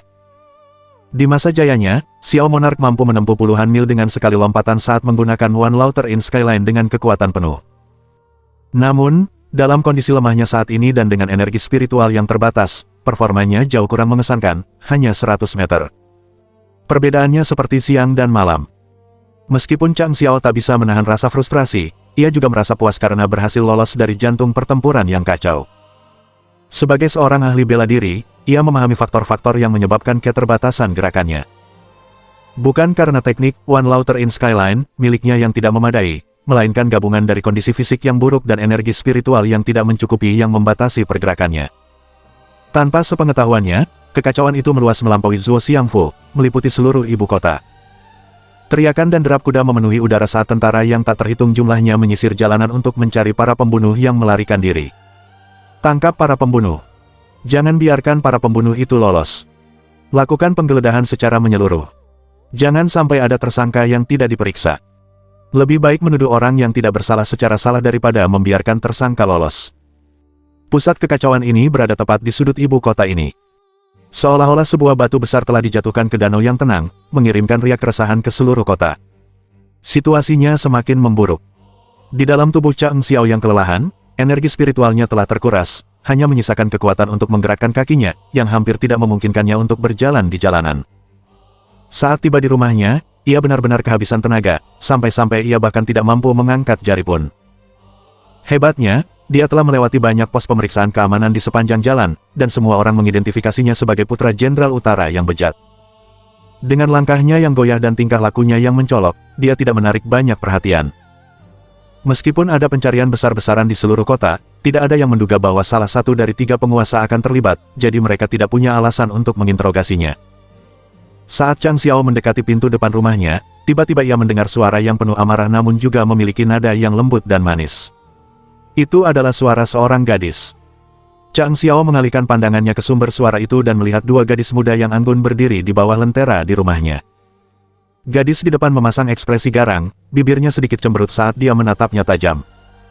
Namun, di balik kedok kemarahan itu, terdapat pesona dan daya tarik yang tak terlukiskan. Di samping pintu, seorang penjaga memasang ekspresi getir saat berbicara kepada Chang Xiao. "Tuanku, putri datang menemui Anda." Chang Xiao langsung merasakan bulu kuduknya merinding. Mengingat kembali kenangan yang baru saja membanjiri pikirannya, ia menyadari bahwa gadis di hadapannya memang tunangannya, yang dipilih langsung oleh ayahnya. Ia adalah putri dari Yang Mulia Huayang yang terkenal, yang dikenal di seluruh ibu kota sebagai Putri Bulan. Bukankah dikatakan bahwa dia lembut, ramah, dan berbudi luhur? Dia tiba-tiba meraung seperti singa betina saat melihatku. Apa yang terjadi? Gumamnya dalam hati. Sebelum ia sempat bereaksi, telinganya dicengkeram erat oleh sebuah tangan kecil yang lembut. "Kenapa kau tidak masuk ke dalam?" perintah Putri Bulan. Para pelayan yang berdiri di sampingnya tak bisa menahan tawa mereka sambil menutup mulut. Chang Xiao mendapati dirinya dalam situasi yang sangat canggung, dituntun melewati pintu dengan telinganya dipegang oleh sang putri. Oi, tenanglah." Wajah Chang Xiao menunjukkan ekspresi getir. Baru beberapa saat sejak ia kehabisan semua kekuatannya, dan sekarang tubuhnya berada pada titik terlemahnya. Ia tidak dalam kondisi untuk ini. "Bicara. Apa yang telah kau lakukan?" "Dasar nakal," tuntut Putri Bulan, tatapannya menusuk tajam ke arah Chang Xiao. Melihat kecantikan yang diterangi oleh cahaya lembut lentera adalah pengalaman yang sama sekali berbeda. Putri Bulan memiliki wajah yang mengingatkan pada bunga yang mekar, dengan alis yang melengkung anggun, mata yang jernih dan cerdas, hidung mungil, dan mulut kecil seperti ceri. Rambutnya tergulung halus di atas kepalanya. Dia benar-benar menyerupai sosok dari lukisan dan puisi klasik. Bahkan saat dia memaksakan ekspresi yang mengintimidasi dan garang, dia tetaplah kecantikan yang menakjubkan, 1 dalam sejuta. Kemampuannya untuk mengubah penampilannya sangat luar biasa, membuatnya tidak dapat dikenali oleh siapapun yang mungkin bertemu dengannya. Bab 7. Sang penguasa dunia yang tak tertandingi dan kekuatan terkemuka di alam kekacauan. Sang penguasa dunia yang tak tertandingi dan kekuatan terkemuka di alam kekacauan. Aku cuma lagi santai-santai saja," jelas Chang Xiao dengan lemah. Penjelasannya tampak sangat lemah. Ketika berurusan dengan perempuan, Chang Xiao menyadari bahwa ia berada dalam posisi yang kurang menguntungkan dibandingkan Ye Xiao sebelumnya, sang penakluk wanita yang periang dan riang. Raja Xiao telah mendedikasikan seluruh hidupnya sebelumnya untuk mengkultivasi seni bela diri yang murni, sehingga hanya menyisakan sedikit waktu untuk berinteraksi dengan perempuan. Sekarang, dengan seorang gadis cantik berdiri di hadapannya, seorang gadis yang memancarkan pesona baik saat marah maupun bahagia, pikirannya seakan kosong, dan lidahnya terasa kaku. Tak. Yi Yue mengayunkan tangannya dan memukul kepala Chang Xiao dengan ringan. Dia menegurnya dengan sedikit histeris, "Ada keributan yang sedang terjadi sekarang, dan kau hanya berkeliaran di luar. Apa kau sadar ada peristiwa penting yang terjadi di ibu kota hari ini?" Jika kau terus berkeliaran di jalanan, kau mungkin tanpa sengaja akan berada dalam bahaya. Paman Ye meninggalkanku sebuah cambuk, jadi aku punya wewenang untuk mendisiplinkanmu. Jika kau berani menentangku, aku tidak akan ragu untuk menggunakannya padamu. Chang Xiao tak kuasa menahan diri untuk berpikir, kau sungguh kurang ajar. Beraninya kau mengancamku, Raja Xiao. Mungkin seharusnya aku yang mencambukmu agar kau sadar. Namun, dia memutuskan untuk ikut bermain, berpura-pura tidak tahu. Benarkah? Apa yang terjadi di ibu kota? Yi Yue mendengus kesal, memutar matanya, lalu melanjutkan, berpura-pura acuh tak acuh, aku dengar Zuo Xiangfu dirampok. Banyak pencuri masuk, dan Menteri Zuo, yang telah kehilangan sejumlah besar barang berharga, sangat marah sekarang. Seluruh pasukan militer di ibu kota telah dimobilisasi untuk menjaga 9 gerbang kota, mencegah siapapun masuk atau keluar. Mereka sedang mencari para pembunuh dan berusaha menangkap mereka beserta barang rampasan mereka. Sang putri bahkan sempat terkekeh sejenak, tetapi dengan cepat kembali tenang, menyadari bahwa ia kehilangan sikap anggunnya di hadapan Chang Xiao. Ia berdeham dan menambahkan, sepertinya Menteri Zuo akan mengalami kerugian besar. Menangkap para pembunuh dan memulihkan barang-barang curian tampaknya merupakan tantangan yang cukup besar. Chang Xiao tak kuasa menahan diri untuk berpikir, mungkinkah harta yang kudapatkan ini yang mereka cari? Setelah mempertimbangkan dengan saksama, dia berpikir, mungkin aku harus membuat replika patung itu menggunakan bahan yang berbeda ketika ada kesempatan. Siapa tahu Zuo Wuji memintanya kembali di masa depan. Kewaspadaan membuat kapal tetap berlayar selama ribuan tahun. Dengar, kau tidak diperbolehkan menghadiri lelang yang dijadwalkan lusa. Aku sudah mengundang beberapa temanku untuk bergabung denganku, dan kehadiranmu pasti akan mempermalukanku. Selain itu, kau dilarang menghadiri acara Wen Hua akhir pekan ini. Kau tidak akan menemukan tempat yang cocok untuk dikunjungi selama periode ini. Apakah kau mengerti? Apakah kau akan mengingatnya? Apakah kau mendengarku? Tuntutnya dengan tegas. Setelah menyampaikan maksudnya dan melihat Chang Xiao mengangguk berulang kali, dia berbalik untuk pergi, tampaknya merasa puas. Lalu dia menghela napas dan, dengan suara yang hampir tak terdengar, berkata, "Ai. Sejujurnya, kau tidak terlalu menyebalkan, tapi seandainya kau mau memperbaiki perilakumu dan mengatasi kekuranganmu, alangkah indahnya." "Ai." Saat Chang Xiao memperhatikan, Chang Yiyue naik ke tandu dan perlahan menghilang ke dalam cahaya malam yang redup. Rasa tak berdaya membuncah dalam diri Chang Xiao saat ia merenungkan situasi wanita muda ini. Di dunia keluarga bangsawan, anak perempuan memiliki sedikit kendali atas pernikahan mereka sendiri. Mereka terikat oleh keputusan orang tua mereka dan bimbingan para mak comblang. Karena orang tuanya telah memilih Chang Xiao sebagai calon suaminya, ia akhirnya akan menikah dengannya. Sayangnya baginya, tunangannya adalah mantan kekasihnya yang suka main perempuan dan tidak serius, dan ia hanya bisa menghela napas. Namun, jelas terlihat bahwa Yi Yue tidak sepenuhnya membenci Chang Xiao yang sebelumnya. Lagi pula, mereka tumbuh bersama. Jika tidak, dia tidak akan begitu khawatir akan kesejahteraannya di masa-masa sulit seperti itu, mengunjunginya untuk mengungkapkan kekhawatirannya. Aroma kehadirannya masih tercium di udara. Chang Xiao tak kuasa menahan desahan, dan emosi yang tak terlukiskan muncul dalam dirinya, perasaan yang belum pernah ia alami sebelumnya. Chang Xiao berbaring di kamarnya, sejenak lengah. Tiba-tiba ia merasa sangat lelah, seolah-olah berada di ambang pingsan. Tubuhnya terasa lemah, seolah kosong. Ia telah menghabiskan seluruh energinya selama pelarian beberapa jam yang lalu. Terlebih lagi, berurusan dengan Yi Yue semakin menguras tenaganya, sehingga saat ia rileks, menjaga ketenangan menjadi tugas yang berat. Racun itu masih mengalir di tubuhnya, seperti ancaman yang membayangi lehernya. Meskipun kristal surgawi murni yang baru saja dia gunakan telah menekan racun itu untuk sementara, hanya dengan sedikit dorongan saja racun itu bisa keluar dari sistem tubuhnya sepenuhnya. Menghilangkan bahaya tersembunyi ini secepat mungkin adalah suatu keharusan. Chang Xiao dengan sabar dan teliti mengumpulkan sisa kekuatan spiritual di dalam tubuhnya. Meskipun ledakan dahsyat sebelumnya telah menghabiskan 99% kekuatan spiritual yang diambil dari kristal surgawi murni, sebagian kecil masih tersisa, cukup baginya untuk memanipulasinya secara efektif. Chang Xiao mengarahkan kekuatan spiritual untuk menyelimuti racun sepenuhnya di dalam meridiannya. Sisa-sisa kecil kekuatan disosiatif dari kristal surgawi murni menyatu di dantiannya. Dari sana, mereka melintasi meridian yang mengelilingi tubuhnya. Racun buah Qingming yang membandel secara bertahap disembunyikan dan dikeluarkan melalui meridian. Racun itu, yang dianggap tidak dapat disembuhkan di alam fana, kini diselimuti oleh selubung tipis kekuatan spiritual dan dipaksa keluar dari tubuhnya. Seandainya para kultivator dari dunia ini menyaksikan hal ini, rahang mereka pasti akan jatuh ke lantai karena takjub.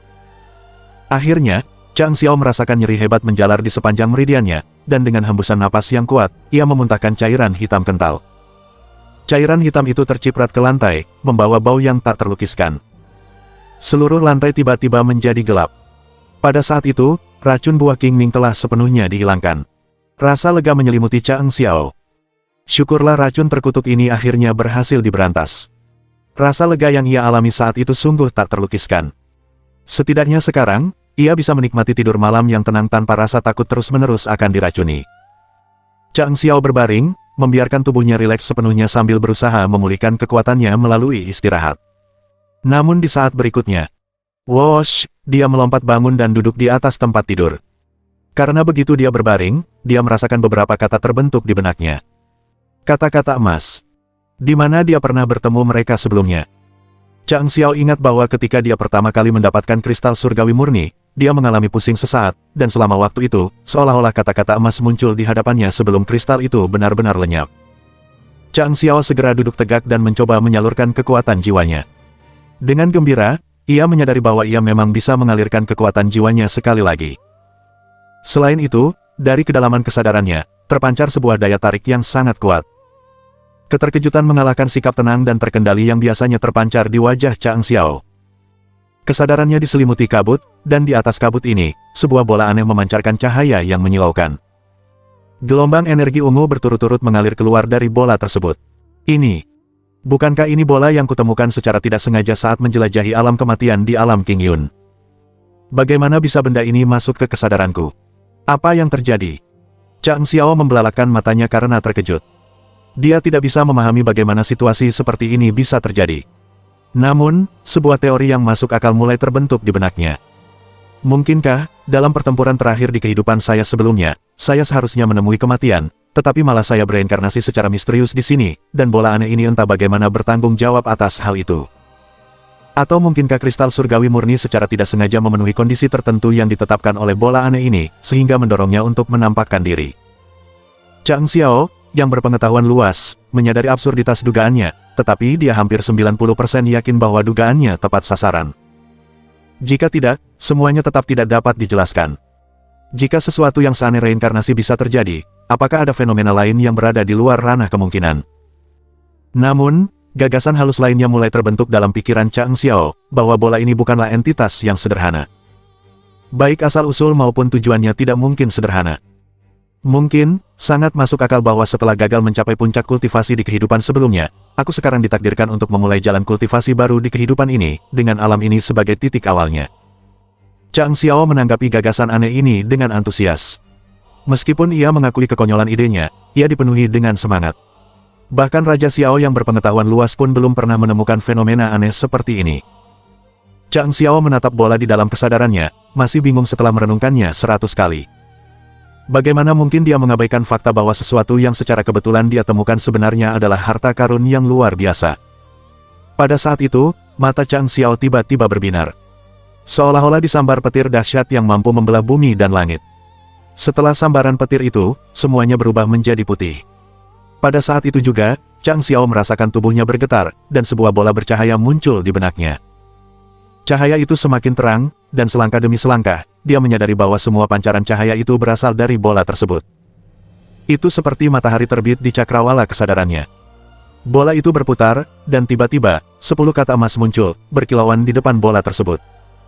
Kata-kata itu bersinar langsung ke mata Chang Xiao. Semua rasa sakit di tubuhnya lenyap, seolah-olah sebuah keajaiban telah terjadi pada saat itu juga. Penguasa tak tertandingi di dunia, dan roh terkemuka dalam kekacauan. Bab 8. Ki ungu dari timur, pembersihan otot dan tulang. Energi ungu dari timur, penyembuh otot dan tulang. Setelah beberapa waktu, ke-10 kata itu mulai menyusut, secara bertahap mengembun menjadi bola. Yang membuat Chang heran adalah jiwanya sendiri seolah ikut menyusut, tertarik ke dalam bola itu. Bola itu jelas berada di dalam tubuhku. Bagaimana bisa ia menarikku masuk seperti ini? Apa yang sedang terjadi? Kebingungan melanda pikiran Chang tepat saat kesadarannya hampir diserap oleh bola misterius itu. Kemudian, dengan suara mendesing, kesadarannya terjun ke alam yang penuh teka-teki. Meskipun sempat merasa linglung, Chang dengan cepat kembali tenang. Ia mengamati sekelilingnya dan disambut oleh pemandangan istana luas yang menjulang seperti gunung raksasa, diselimuti awan yang berputar-putar. Tepat di bawah istana, dua pintu kolosal yang diukir dari giok putih murni berdiri sebagai penjaga. Permukaannya sehalus cermin, tanpa tanda apapun. Saat Chang memeriksa pintu-pintu itu dengan saksama, sebuah suara, "Wosh!" bergema, dan sesosok figur melesat melintasi cakrawala sebelum menabrak kusen pintu sebelah kiri. Tian. Karakter lain pun mengikuti jejaknya. Chang sudah mengantisipasi kejadian ini. Dia memperhatikan saat aksara-aksara itu turun dari langit dan tertanam di kusen pintu di kedua sisinya. Itu tak lain adalah 10 kata yang baru saja dilihatnya. Penguasa tak tertandingi di dunia, dan roh terkemuka dalam kekacauan. Selanjutnya, lebih banyak karakter muncul satu persatu di pintu-pintu giok putih tersebut. Dari surga hingga neraka, hanya ada satu penguasa mutlak. Tapi siapakah dia? Ketika alam semesta masih dalam tahap awal pembentukannya, bola ini muncul. Ia menyerap upaya dan energi kolektif dari seluruh kosmos, melahirkan semua makhluk hidup, matahari, bulan, dan bintang-bintang di langit, serta gunung dan sungai di bumi. Teksnya panjang. Chang membacanya dengan ekspresi bingung. Kata-kata di dalam bola ini sungguh megah, bukan? Menciptakan matahari, bulan, dan bintang, itu sepertinya mustahil. Bola ini menganggap dirinya siapa? Dewa, orang bijak, atau makhluk tertinggi? Seketika itu juga, pintu yang terkunci rapat terbuka lebar. Kabut tebal mengepul. Di balik kabut terbentang koridor yang panjang. Saat Chang hendak melangkah masuk, cahaya keemasan yang cemerlang tiba-tiba muncul di hadapannya, membentuk deretan kata. Masuk, dapatkan kekuatan absolut atau hadapi kehancuran total. Chang berhenti di tempatnya, mempelajari kata-kata itu dengan penuh perhatian. Setelah 8 karakter itu, 12 karakter lainnya muncul di hadapannya, terukir dalam benaknya. Menjadi penguasa mutlak alam semesta atau menjadi setitik debu tak penting di dunia. Rasa kaget yang mendalam menyelimuti hati Chang. Pesannya jelas. Dengan memasuki alam ini, Anda telah dengan sukarela menerima warisan ini, dan hanya ada satu jalan keluar dengan menjadi penguasa absolut alam semesta. Kegagalan berarti menjadi sekadar setitik debu. Sebuah eksistensi yang lenyap. Sederhananya, sukses atau mati. Kondisi tersebut memang sangat ekstrim. Hidup atau mati. Tidak ada jalan tengah yang bisa dipertimbangkan. Chang berdiri dalam keheningan hikmat sejenak sebelum berbicara dengan suara rendah. Satu orang di dunia ini seharusnya memiliki kekuasaan atas segalanya. Sekalipun aku gagal, setidaknya aku telah berjuang. Aku mungkin menemui kematianku, tetapi aku tidak akan menyesal. Setitik debu, apa artinya? Daun layu, biarlah. Hidup pada dasarnya menyerupai daun yang lapuk di musim gugur. Jika aku berhasil, aku akan menjadi penguasa absolut. Dengan tangan terlipat santai di belakang punggungnya, dia melangkah dengan acuh tak acuh melewati ambang pintu. Dia sama sekali mengabaikan peringatan-peringatan yang berkedip-kedip di sekitarnya. Prospek keberhasilan, yang memungkinkannya untuk menguasai alam semesta, atau kegagalan, yang menyebabkan kehancurannya, hanya semakin memicu kerinduan yang tak terlukiskan dalam dirinya. Itulah dia, sebuah metode, sebuah jalan kembali ke alam King Yun. Ketiga faksi, tunggu saja dan lihat. Aku, Raja Xiao, akan segera kembali.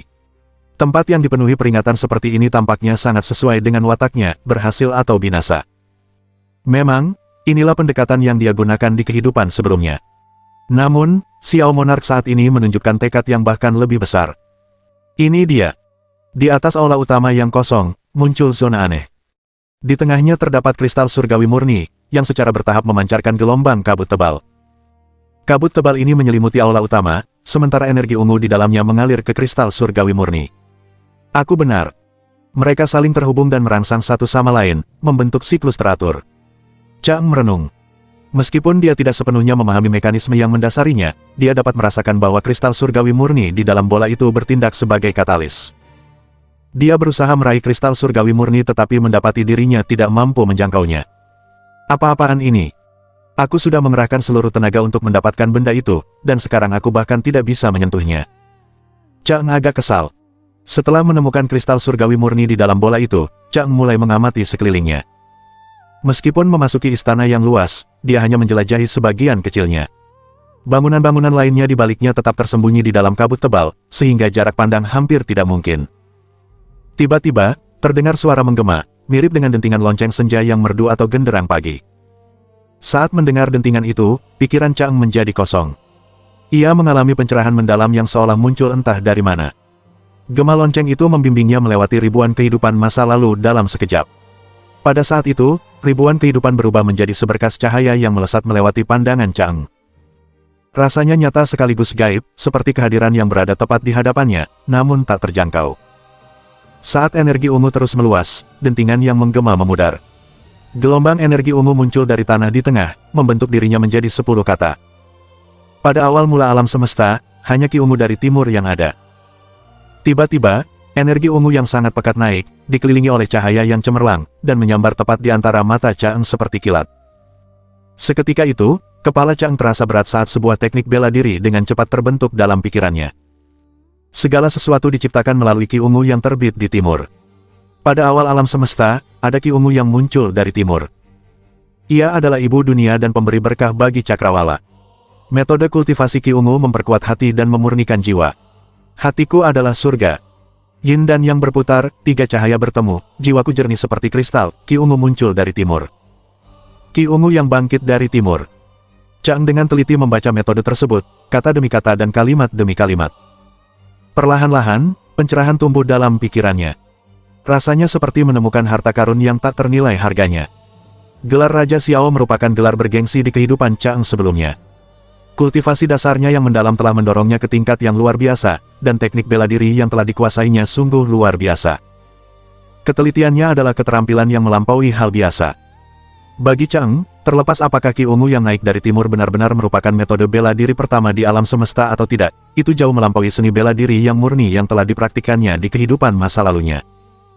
Membandingkan keduanya seperti membandingkan langit dan bumi, dengan ki ungu yang naik dari timur berada tinggi di langit, dan seni bela diri yang murni hanya menyentuh permukaan bumi. Perbedaan di antara keduanya mutlak. Hanya dengan membaca sekilas bagian-bagian awal dari teknik bela diri baru ini, ia sudah dipenuhi dengan perasaan luar biasa akan kekuatannya yang tak terbatas. Duduk di tempat tidurnya, Chang dengan sepenuh hati membenamkan dirinya dalam metode kultivasi baru, berulang kali menyalurkan cadangan ki spiritual yang sedikit ke jalur teknik baru ini dan dengan tekun berlatih. Energi spiritual yang tersebar dari dunia berkumpul menuju tubuhnya, secara bertahap memasuki dirinya dan mengalir menuju dantiannya. Di dalam bola tersebut, kristal surgawi murni tetap teguh memancarkan ki murninya, mewujudkan ruang tersebut, sementara ki ungu terus meluas. Chang tetap duduk di tempat tidurnya sepanjang malam. Mengingatnya dengan jelas, pada pengulangan teknik bela diri baru itu yang ke-1999, jiwanya seolah bergetar, dan semua titik akupunturnya terbuka secara bersamaan. Ki dari seluruh penjuru dunia mengalir deras ke dalam tubuhnya. Dantiannya mengumpulkan ki yang tersebar dari dunia ini, dengan energi dingin yang samar-samar terlihat membentuk benang yang luar biasa kuat yang mengalir ke Jing dan Mei-nya. Energi ini dihasilkan dari penggabungan bola dan kristal surgawi murni, jejak pertama kekuatan spiritual suci. Ketika ki biasa memasuki dantiannya, keduanya menyatu. Jika dibandingkan, benang biasa akan mirip dengan sutra biasa, sedangkan kekuatan spiritual suci ini adalah untaian sutra unggul yang mampu menopang 1000 kg. Itu adalah perbedaan mutlak antara dewa dan manusia, perbedaan antara surga dan neraka. Saat Chang asyik berlatih dan menyerap ki ungu yang naik dari timur, kulitnya mulai mengeluarkan lapisan lendir lengket, hitam, dan berbau busuk. Tanpa bergerak, Chang tampak tidak menyadari bahwa tubuhnya semakin kotor. Sebuah kegembiraan yang tak terlukiskan melanda pikirannya. Kondisinya saat ini adalah mimpi yang menjadi kenyataan bagi sebagian besar kultivator, pembersihan otot dan tulang. Itu adalah langkah awal di jalan kultivasi yang berat. Dalam keadaan normal, seseorang perlu mencapai tingkat yang sangat tinggi sebelum memulai fase penyucian, di mana tubuh fana akan diubah menjadi tubuh suci. Sungguh menakjubkan, ki ungu yang muncul dari timur memulai proses wudhu sejak awal. Chang memang telah menemukan harta karun yang tak terbayangkan. Mungkin metode itu memang merupakan teknik bela diri pertama di alam semesta, seperti yang diklaim dalam deskripsinya. Keesokan paginya, saat langit masih diselimuti kegelapan, Chang bergegas keluar dari kamarnya dan melompat ke dalam kolam. Memercikkan. Di kolam yang tenang, beberapa ikan berukuran besar tiba-tiba panik, berenang dan meronta-ronta saat pengunjung tak terduga mengganggu tempat perlindungan air mereka. Namun, Chang tidak punya banyak pilihan. Setelah baru saja menyelesaikan latihannya yang berat, ia mendapati dirinya diselimuti bau busuk yang menyaingi kubangan kotoran. Tingkat kekotoran yang menumpuk di dalam tubuh mantan playboy ini sangat mencengangkan, dan kali ini, semua kotoran telah dikeluarkan, membentuk lapisan tebal di kulitnya. Chang tak bisa menahan perasaan bahwa matanya hampir tertutup kotoran. Dengan gerakan tangan yang santai, ia menyingkirkan segumpal besar kotoran. Gerakan lain menyingkap sebidang lumpur, hampir selebar jari. Bagi pengamat yang tidak curiga, mungkin akan tampak bahwa Tuan Chang sedang melakukan kegiatan memancing yang tidak biasa di kolamnya sendiri. Bau menyengat itu terbawa angin, cukup kuat untuk langsung membuat mual siapapun yang menghirupnya. Seorang penjaga di dekatnya, yang mendekat dengan sapu tangan menempel di hidungnya, langsung dimarahi oleh Chang. "Apa kau tidak lihat aku sedang mandi di sini? Ada apa kau kemari?" tanya Chang dengan kesal. Penjaga itu, sambil mundur untuk menjaga indera penciumannya, menjawab, "Aku tahu kau sedang mandi, tapi aku punya dua pertanyaan untukmu.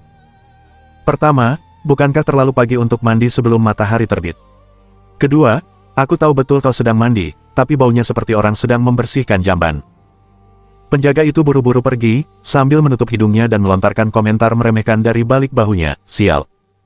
Aku mengerti, kau sedang mandi, tapi baunya seperti seseorang sedang membersihkan toilet." Kolam di perkebunan jenderal itu memang sangat luas, hampir kolosal. Namun, ketika Chang muncul dari air dan menoleh ke belakang, ia melihat pemandangan aneh, semua ikan di kolam itu mengapung ke permukaan, memperlihatkan perut bagian bawahnya yang pucat dan terengah-engah. Jika ikan memiliki kemampuan untuk mengungkapkan pikiran mereka, mereka mungkin akan menyatakan kekecewaan mereka dengan sesuatu seperti, "Apa-apaan ini? Apakah ini akhir bagi kita?" Bab 9. Manik yang sangat unik, telur yang aneh dan menarik. Chang perlahan mengenakan pakaiannya, kain itu terpasang dengan lembut. Rasa rileks menyelimutinya, dia telah memulai perjalanan untuk menguasai metode seni bela diri yang paling dihormati dalam sejarah. Ki ungu yang naik dari timur. Rasa penasaran yang membuncah membuatnya memutuskan untuk menguji kekuatan barunya menggunakan metode konvensional. Dengan niat yang terfokus, ia mengarahkan ki yang telah ia kembangkan ke telapak tangannya, dan betapa senangnya ia, ki itu mulai memancarkan cahaya kuning pucat yang cemerlang. "Tingkat 1 dari level di Yuan," seru Chang, senyum tersungging di sudut bibirnya. Sungguh penemuan yang menyenangkan. Dia dengan cepat menyadari bahwa alam fana ini berbeda secara signifikan dari alam King Yun di kehidupan sebelumnya. Di alam King Yun, tingkatan terendah adalah Ling Yuan. Di kehidupan sebelumnya, dia telah mencapai puncak tingkat Dao Yuan, tingkatan tertinggi yang dapat dicapai di alam King Yun. Namun, di alam fana ini, hierarki dimulai dengan tingkat Ren Yuan. Ren Yuan, Di Yuan, dan Tian Yuan adalah satu-satunya tingkatan di alam fana, dengan Ling Yuan sebagai alam eksklusif dari alam King Yun. 9 tingkatan level Ren Yuan melambangkan 9 langkah untuk menjadi pahlawan, sementara 9 tingkatan level Di Yuan menyerupai 9 puncak gunung yang terus meningkat, masing-masing lebih menantang untuk didaki daripada yang sebelumnya. 9 tingkatan level Tian Yuan diibaratkan seperti 9 awan surgawi yang berbeda pada ketinggian yang bervariasi, dengan setiap kemajuan membawa seseorang lebih dekat ke surga. Pada tingkat 1 Ren Yuan, individu dapat memantapkan diri di dunia fana, sementara mencapai tingkat 5 dapat mendatangkan kekayaan. Namun, di luar hidup dan mati, tujuan akhir bagi semua kultivator di dunia ini adalah tingkat ke-9, tingkat yang benar-benar mengangkat mereka di atas orang biasa, renung Chang. Seorang kultivator di tingkat Di Yuan dianggap sebagai praktisi sejati, seringkali dengan banyak prestasi yang telah diraihnya. Namun, maju di tingkat Di Yuan sama sulitnya dengan mendaki gunung tertinggi dan paling menantang yang ada. "Memang, aku sudah melampaui orang-orang biasa, aku Chang," raut wajahnya menunjukkan sedikit kebanggaan. Di kehidupan sebelumnya, dibutuhkan waktu 1 tahun penuh untuk naik dari tingkat 1 Ren Yuan ke tingkat 1 Di Yuan. Kali ini, ia mencapainya hanya dalam 1 hari. Kemajuan yang luar biasa, Chang takjub, sambil mengusap dagunya dengan penuh pertimbangan. Kecepatan kultivasi seperti ini melampaui impian terliarnya di kehidupan sebelumnya. Meskipun ia menyadari itu sebagai manfaat dari berlatih Ki Ungu yang naik dari timur, ia cukup puas sehingga ia tidak akan menyesali kemungkinan kematian di masa depan. Hanya mereka yang telah mengalami kultivasi yang memahami jalan berat menuju pertumbuhan. Chang yang dulu, si playboy genit, telah memperoleh beberapa ilmu kungfu spiritual dasar di bawah tekanan ayahnya. Dia telah mencapai sekitar level 3 dari tingkat Ren Yuan. Tinggal di rumah jenderal memang memiliki keuntungannya sendiri, meskipun Tuan Cha telah mengumpulkan banyak kotoran dalam kinya. Untungnya dia telah meletakkan dasar untukku, meskipun dia sendiri telah melemahkan tubuhnya hingga aku bahkan tak sanggup melihatnya, renung Chang, bersyukur atas kesempatan itu. Dia memilih untuk tidak memikirkannya lebih lanjut, merasa puas dengan situasinya saat ini. Aku penasaran, mungkinkah ada fungsi tambahan di dalam bola itu? Chang merenung, semangatnya tinggi. Sembari menikmati kemajuan luar biasa dalam perjalanan kultivasinya, Chang semakin terpesona oleh kristal surgawi murni yang penuh teka-teki. Ia baru saja menginjakkan kaki di ruang dalam bola kristal itu dan memanfaatkan ki yang terpancar dari kristal tersebut ketika transformasi mendalam terjadi. Pembersihan otot dan tulangnya sudah berlangsung, sebuah keajaiban tersendiri. Terlebih lagi, fisiknya yang sebelumnya biasa-biasa saja telah meroket ke tingkat Diyuan, sebuah bukti kekuatan luar biasa dari kristal tersebut. Bagaimana jika aku mengambil potongan lain? Apa yang mungkin terjadi? Maksudku, aku tak bisa menahan tawa membayangkan hal itu, Chang merenung keras. Didorong oleh rasa ingin tahu, dia dengan berani memasuki kembali alam itu, tekad terpancar di matanya. Dia langsung menuju kristal surgawi murni yang didambakan, seringai nakal teruk di bibirnya. Sambil mengelus dagunya, dia merenung, haruskah aku mengukir potongan lain? Tanpa ragu, Chang langsung bertindak, mengulurkan tangan untuk meraih kristal surgawi murni. Upayanya sebelumnya untuk memotongnya dengan pisau telah sia-sia, tetapi sekarang, dipersenjatai dengan kekuatan tingkat Diyuan, dia percaya diri, berpikir, kali ini, aku pasti bisa memanipulasi material yang tangguh ini, apapun yang terjadi. Namun, suara dentuman yang memekakkan telinga memecah keheningan saat cahaya ungu menyerangnya tanpa ampun.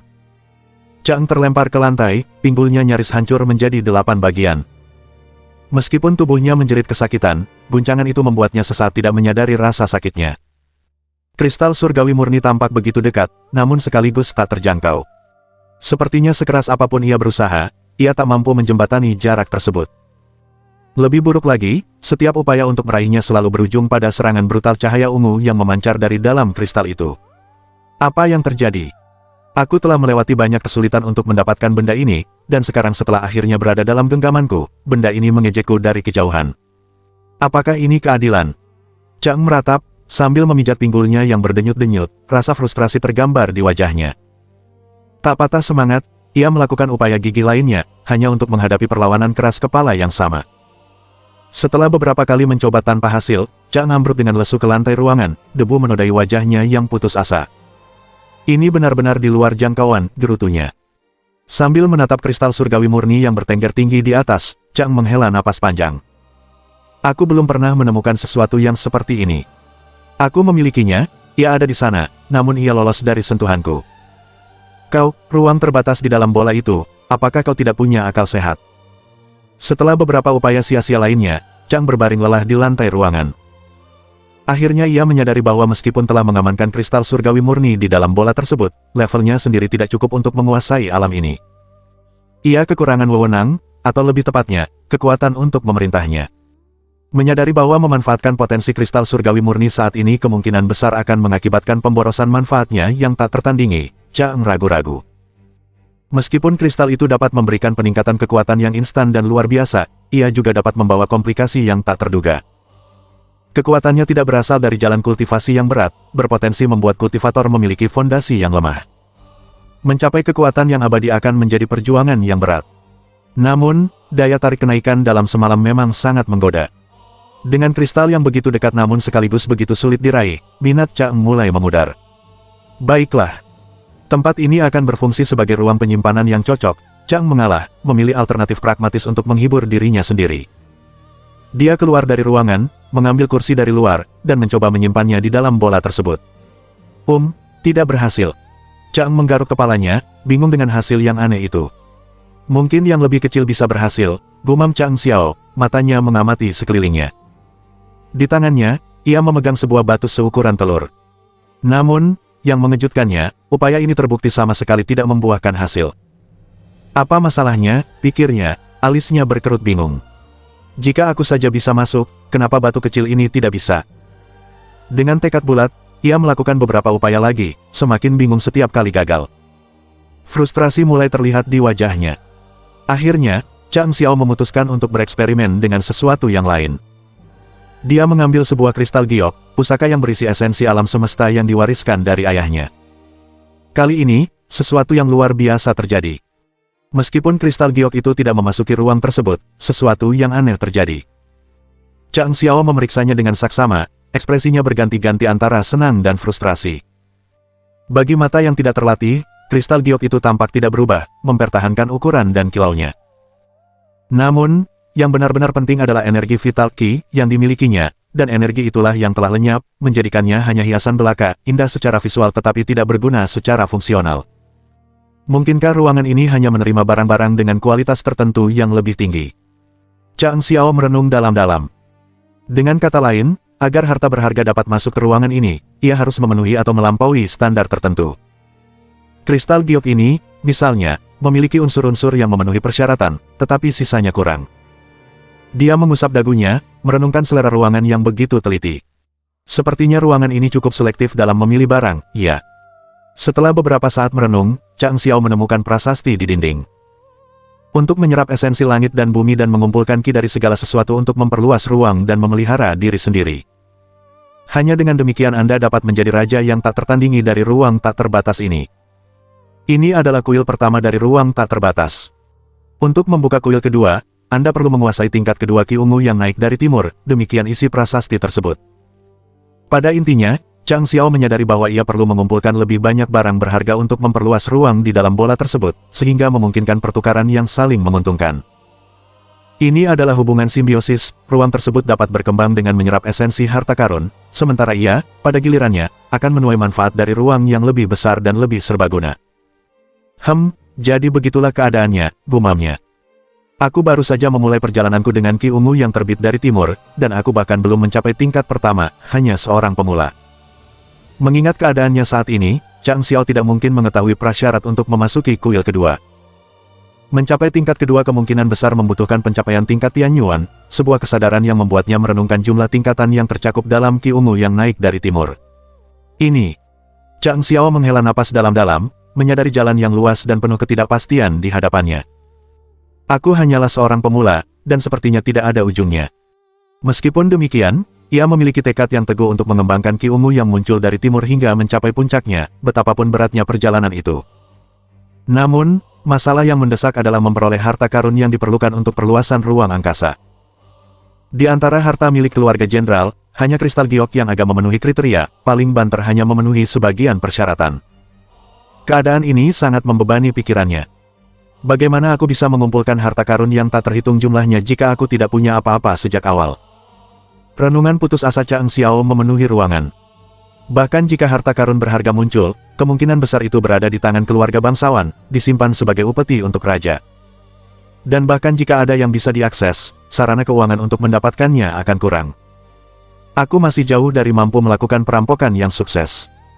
Pada levelku saat ini, mencoba mencuri harta karun tingkat tinggi mungkin akan mengakibatkan kekalahan instan hanya karena gangguan musuh sekecil apapun. Apa yang sebenarnya ku keluhkan? Seorang juru masak terampil tidak bisa menyiapkan makanan tanpa nasi, sama seperti aku tidak bisa mencapai sesuatu di luar kemampuanku. Tanpa disadari Chang Xiao, ruangan itu seolah bereaksi terhadap ratapannya. Energi ungu memenuhi udara, dan ruangan itu bergetar. Di sudut ruangan, sebuah terowongan yang tenang muncul. Chang Xiao berdiri dengan tak percaya, tercengang oleh kejadian yang tak terduga. Mungkinkah ruang angkasa mengasihani rengekan menyedihkanku? Maksudku, apakah ruang angkasa menunjukkan rasa iba? Dia memasuki terowongan, yang mengarah ke sebuah meja ungu di ujungnya. Di atas meja itu terdapat alas teratai, dan di tengahnya, sebuah telur. Ki ungu tak berujung mengalir dari alas ke dalam telur, sementara ki berlebih menyebar dengan panik. Sebuah telur. Chang Xiao menggaruk kepalanya, bingung. Atau mungkin, telur bebek. Benda itu tampak seperti telur, meskipun sedikit lebih besar dari biasanya. Baginya, benda itu tampak seperti telur dengan kuning telur ganda. Rasa ingin tahunya terpicu, ia mengulurkan tangannya untuk memeriksanya. Ia mengamatinya lebih dekat, tetapi yang mengejutkan, ia tidak dapat menemukannya. Kepanikan melanda saat ia mengerahkan kekuatannya, mencoba mengangkat telur itu. Namun, usahanya sia-sia. Telur itu tetap berada di tempatnya. Petik 2 tanda seru petik 2. Mata Chang Xiao membelalak tak percaya. Sesaat kemudian, sensasi terbakar menjalar di dadanya. Bab 10. Dan tertinggi. Sang dan tertinggi. Telur ini. Mungkinkah ini milik makhluk mitos? Mata Chang Xiao berbinar dengan keinginan yang baru muncul, rasa ingin tahunya tergelitik. Kegembiraannya sangat terasa. Hahaha. Bagaimana mungkin aku mengharapkan sesuatu yang biasa di tempat aneh ini? Hanya makhluk mitos sejati yang berani meninggalkan telurnya di sini, kan? Lihatlah meja ini. Jelas sekali bahwa semua ki di ruangan ini berkumpul di sini untuk memberi makan telur ini. Hanya sebagian kecil ki yang masuk ke telur yang ditolak dan dikeluarkan. Chang Xiao terus merenung, rasa ingin tahunya semakin bertambah. Sepertinya semua ki ungu yang selama ini kugunakan untuk kultivasi sebenarnya adalah ki inferior yang tidak dibutuhkan oleh telur ini. Dengan nada heran dalam suaranya, dia merenung, aku ingin tahu kapan telur ini akan menetas. Matanya mengamati area di sekitar meja ungu, mencari kejutan tersembunyi lainnya. Ia sangat gembira ketika menemukan sesuatu yang tak terduga. Di bawah meja, ia menemukan sebuah kotak kecil berwarna ungu yang halus. Di dalamnya terdapat sekitar selusin pil bulat seperti manik-manik, masing-masing seukuran kacang kedelai. Pil-pil itu memancarkan cahaya putih samar. "Ini Pei Yuandan," seru Chang Xiao, mengenali isi kotak itu. Ia sudah terbiasa dengan benda-benda semacam itu, karena memiliki pengetahuan dari kehidupan sebelumnya. Namun, Pei Yuandan ini memiliki kualitas yang luar biasa tinggi, mungkin yang terbaik dari jenisnya. Pil-pil ini diciptakan tanpa kehilangan khasiat akibat keterbatasan energi spiritual, hampir mencapai puncak penyempurnaan pil. Menariknya, meskipun itu adalah Pei Yuandan, jenis dan yang paling umum, yang ini jauh dari biasa.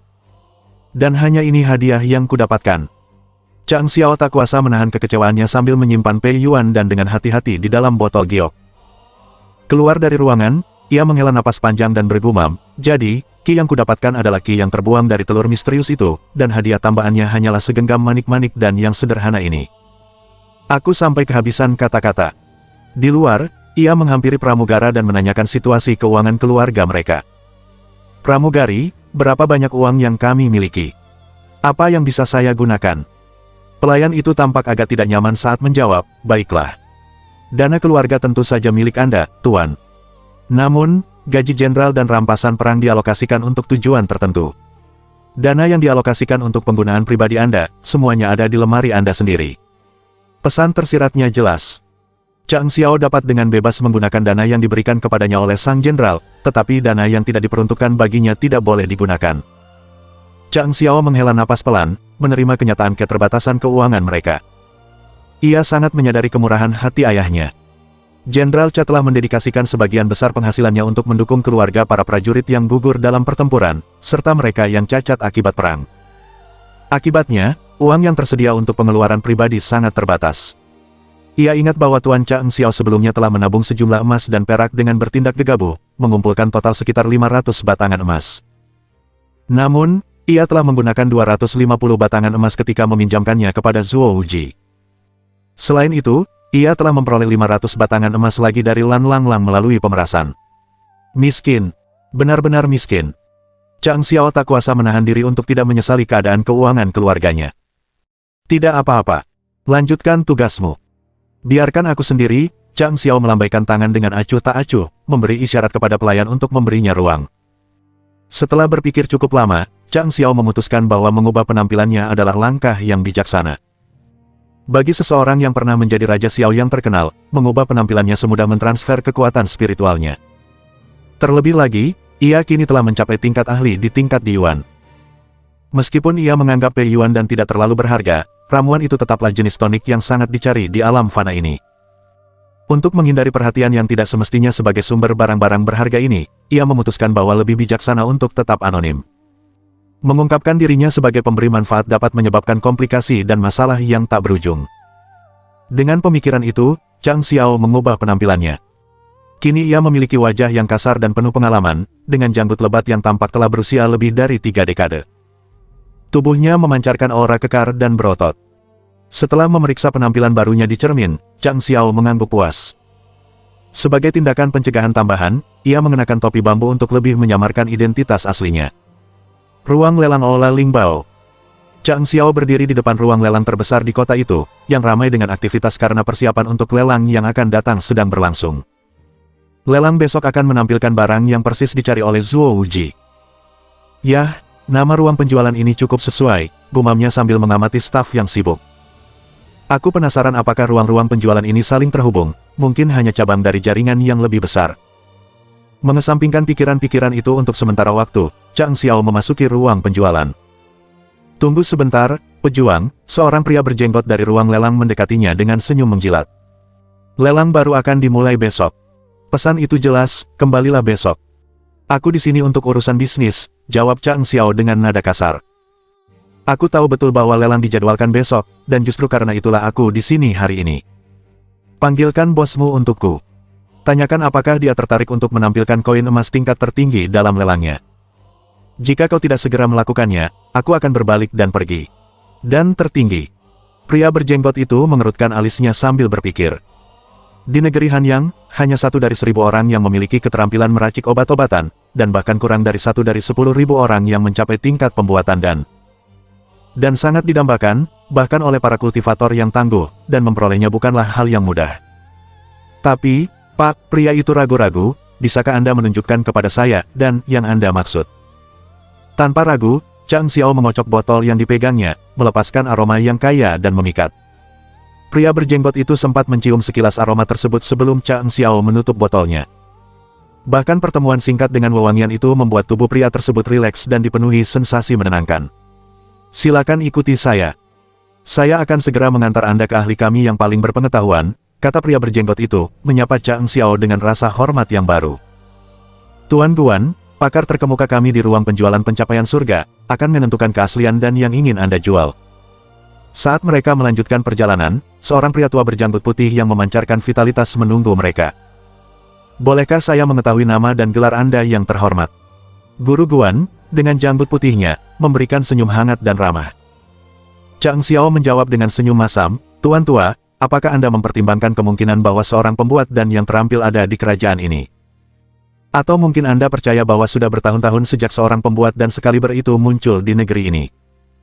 Guru Guan terkekeh, matanya berbinar penuh kebijaksanaan. Aku tidak bermaksud mengatakan sebaliknya. Dalam hidup, selalu ada seseorang yang lebih berpengetahuan, alam yang lebih tinggi untuk dicapai. Selalu ada hal-hal di luar imajinasi kita, tetapi tidak ada yang tidak dapat dicapai. Namun, aku telah tinggal di kota Chensing selama 2 dekade. Jika, Tuan, Anda memang membawa dan asli, ini baru ketiga kalinya dalam 20 tahun ini aku berkesempatan melelang dan. Ini bukan hanya kehormatan besar bagi ruang lelang kami, tetapi juga bagi saya. Chang Xiao terkejut mendengar kata-katanya. Dia telah meremehkan nilai dan di dunia fana ini. Dalam dunia kultivasi, dan adalah hal biasa dan tidak terlalu istimewa. Di alam King Yun, sebuah dan tidak berarti banyak bagi para kultivator elit. Namun, di dunia fana, sebuah dan dianggap sebagai ramuan berharga. Sebuah dan yang memiliki kemampuan untuk memperkuat dan meremajakan tubuh adalah harta karun di dunia ini. 1 dosis saja dapat menyembuhkan berbagai penyakit, mengembalikan vitalitas, dan memperbaiki luka. Terlebih lagi, Pei Yuan dan yang dimiliki Chang Xiao adalah yang berkualitas tertinggi, sebuah dan yang paling unggul. Saya mengucapkan selamat atas keberuntungan besar yang Anda alami hari ini, kata Chang Xiao dengan sedikit nada datar. Anda dapat yakin bahwa ini akan menjadi kali ketiga Anda melelang dans. Lebih jauh lagi, jika saya mendapatkan kesepakatan yang menguntungkan kali ini, Anda mungkin akan mendapat kehormatan untuk keempat dan kelima kalinya. Guru Guan, sambil mengelus janggut putihnya, mengamati Chang Xiao dengan saksama, memperhatikan kulitnya yang menghitam dan topi bambu yang entah kenapa dikenakannya di dalam ruangan. Akhirnya, dengan anggukan solemn, ia berkata, saya Guan Wansan. Bolehkah saya bertanya bagaimana saya harus memanggil Anda, Tuan? Chang Xiao tersenyum dan menjawab, saya Feng Ziling. Salam, Saudara Feng. Guan Wansan mengangguk dengan hormat sambil mengepalkan tinju dan telapak tangan. Chang Xiao membalas isyarat itu dengan anggukan tenang, tetap dalam posisi semula. Ia tidak menyadari bahwa nama samaran yang dipilihnya begitu saja suatu hari nanti akan terkenal di seluruh dunia, menjadi legenda tersendiri, pembuat dan yang paling terhormat, tampan, berjiwa bebas, anggun, dan murah hati di dunia. Meskipun demikian, ia tertawa dalam hati membayangkan sosok barunya itu, membayangkan dirinya sebagai sosok yang tampan dan berjiwa bebas. Namun, saya tetap harus memeriksa dan itu, kata Guru Guan, kata-kata sopannya menyembunyikan niat sebenarnya. Chang Xiao tidak terkejut. Dia mengambil botol giok dari pakaiannya dan dengan santai meletakkannya di atas meja. Namun, Guru Guan tampak terkejut. Jika ini memang dan tertinggi, mengapa disimpan dalam botol biasa seperti ini? Ia sempat meragukan keaslian dan tersebut. Namun, begitu ia mengambil botol itu dan membukanya, ki yang pekat dan penuh kehidupan terpancar dari dalamnya, menyebabkan ekspresi Guru Guan berubah seketika. Tangannya gemetar saat ia dengan hati-hati menutup botol itu, seolah takut membiarkan sedikit pun aromanya keluar. Master Guan menarik napas dalam-dalam untuk menenangkan detak jantungnya yang berdebar kencang. Ketika aroma yang kaya itu baru saja menyentuh hidungnya dan dia merasakan kekuatan hidup, dia pun tersadar. Keraguan atau rasa jijik yang mungkin dimilikinya terhadap barang-barang yang dipamerkan oleh pria di hadapannya telah berubah menjadi anggapan yang menggelikan. Ini adalah koin-koin paling berharga yang pernah ia temui sepanjang hidupnya. Tanpa membuang waktu, Ia mengeluarkan serangkaian perintah cepat. Seseorang, ambilkan piring kristal unguku, botol giok unguku. Bawakan cermin dan yang, cepat. Cepat, cepat, cepat. Kemudian ia menoleh ke Chang Xiao dengan penuh semangat dan sedikit kegembiraan di matanya. Saudara Feng, berapa banyak dan berkualitas tinggi ini yang ingin kau jual? Hanya satu. Mungkin dua. Atau, suaranya bergetar karena antisipasi. Bahkan seorang pria berusia 50 atau 60 tahun, wajahnya memerah, dan matanya berbinar dengan keinginan tulus yang hampir mencapai tingkat obsesi. Mohon masukan dari teman-teman jika novel ini sudah dibahas di channel lain. Mimin akan lanjutkan novel ini hingga tamat jika tidak mendapat masukan setelah 24 jam.